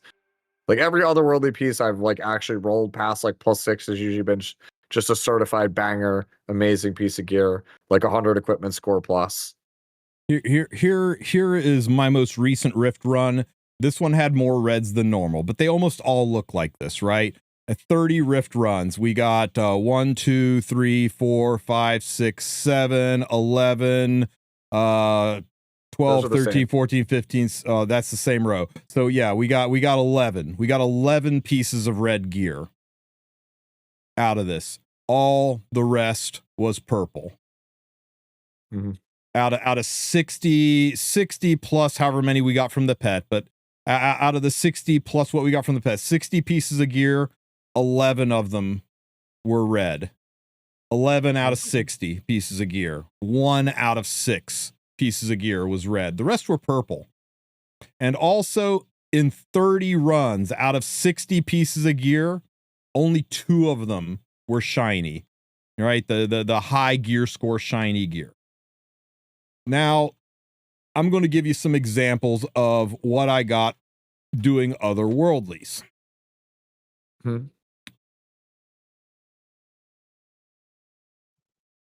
Here's an otherworldly run. 3 reds, 3 purples, 50%. Here's an otherworldly run. 1, 2, 3, 4 reds, 3 purples. One was a pet. Again, 50%. Another otherworldly run here. 1, 2, 3, 50% reds. Another otherworldly run here. 1, 2, 3, 50% reds. Another otherworldly here. 50% reds. 50% reds, 50% reds, 50% reds. Reds are way, way more common out of otherworldly than they are out of Rift. And I'm talking 4 to 5 times more red gear than Rift. But look at the gear. Crit sets, hit sets, lifesteal sets. What if I was over here trying to get counter and I just got shit tons of lifesteal sets? I don't need lifesteal. I need a counter. Rift lets you target the gear you need. So again, that's why you farm Rift, is because you need immunity and destro and torrent and speed, and you don't want anything else. So this lets you get the gear you need to gear the units that you have and get your account up and running. And once you're up and running, once you're now I know I can pick Bryce area because she's geared. She may not be legend tier geared, but I've got her geared and I can play her now. I don't have to say, I got her, I just can't gear her yet. That's where you're farming Rift. And once you've got everything geared to the point where you can comfortably go farm things, and it's just about making things better, otherworldly gives you more chances to get shinies, more chances to get red, and also the chances to get the blue otherworldly gear that can roll stupid high. And it also lets you hyper focus on the reforge mats that you are specifically seeking to 90 the gear that you get. It's just better in every single metric for improving what you're building. Yep. But if you're a brand new player and you're just trying to farm some gear, Rift is going to let you get the specific gear you need to be up and running, so you don't waste a ton of time farming garbage gear sets that you don't need. So that's my take. Early game, mid game, you're farming hunts. Late game, mid to late game, you're farming Rift, and end game is all otherworldly. All right, my take is we got to go to bed so I can dream about this Yulha. That's my take. Good take. Good take. All right, guys. Volcanics, thanks for being here. Guys, make sure you are following and subbed to Volcanics and I'm Sue. You can click on their names in the title, take you to their channels. give them subs, follows, donate tons of money to them, give them supers, and you do that, and Owen will lose his mind and no longer steal your waifus. 100% guaranteed. Okay, everybody. I will catch you all tomorrow. I wish you guys luck on your Yule Hell polls if you go for her before I do. And that's it. Say goodbye, everybody. Volcanic is the world's best Tristen main. That's right. World's best Tristen main. I don't have any 5 stars, guys. It's fine. Unlucky. Damn. Flurry got some physics. Okay. Oh. who are we going to raid into? Flurry is the original Booba waifu in this game. Hell yeah. Since day one. I don't know, man. Yeah, Flurry's hot. There's nobody in E7 right now, so you Wait, want to go to you want to raid AC? AC? AC. I was going to shoot over to Valky or Car, but who's AC? It's like a smaller streamer that started streaming CZN, but he's around in Kar's community a lot. Well, used to. Yeah, sure. Let's go drop a bomb on him. Can you post a link to him? Oh, turn on the AC. That guy? Oh yeah, shit. Yeah, let's go check him out. This guy. Yeah, no, he's cool. Oh, what's he playing? Let's see. I'm tuning in real fast here. Yeah, I'm trying to see what character. Oh, he's got the Orlea background. All right, guys. Everybody stick around to say hi. God, I cannot bring it. Hi. Fine. Let's just do this. /raid. Well, let me do it this way. He's looking at Selena back. There we go. Okay, guys. Everybody stick around just for a few minutes to say hi to AC and did it work? Yeah, it's going. Oh, there it is. All right, guys. I wish you luck tomorrow. Sleep well, and I'll catch you all tomorrow. Remember to be good, or at least be good at it. Bye-bye. Bye-bye, guys.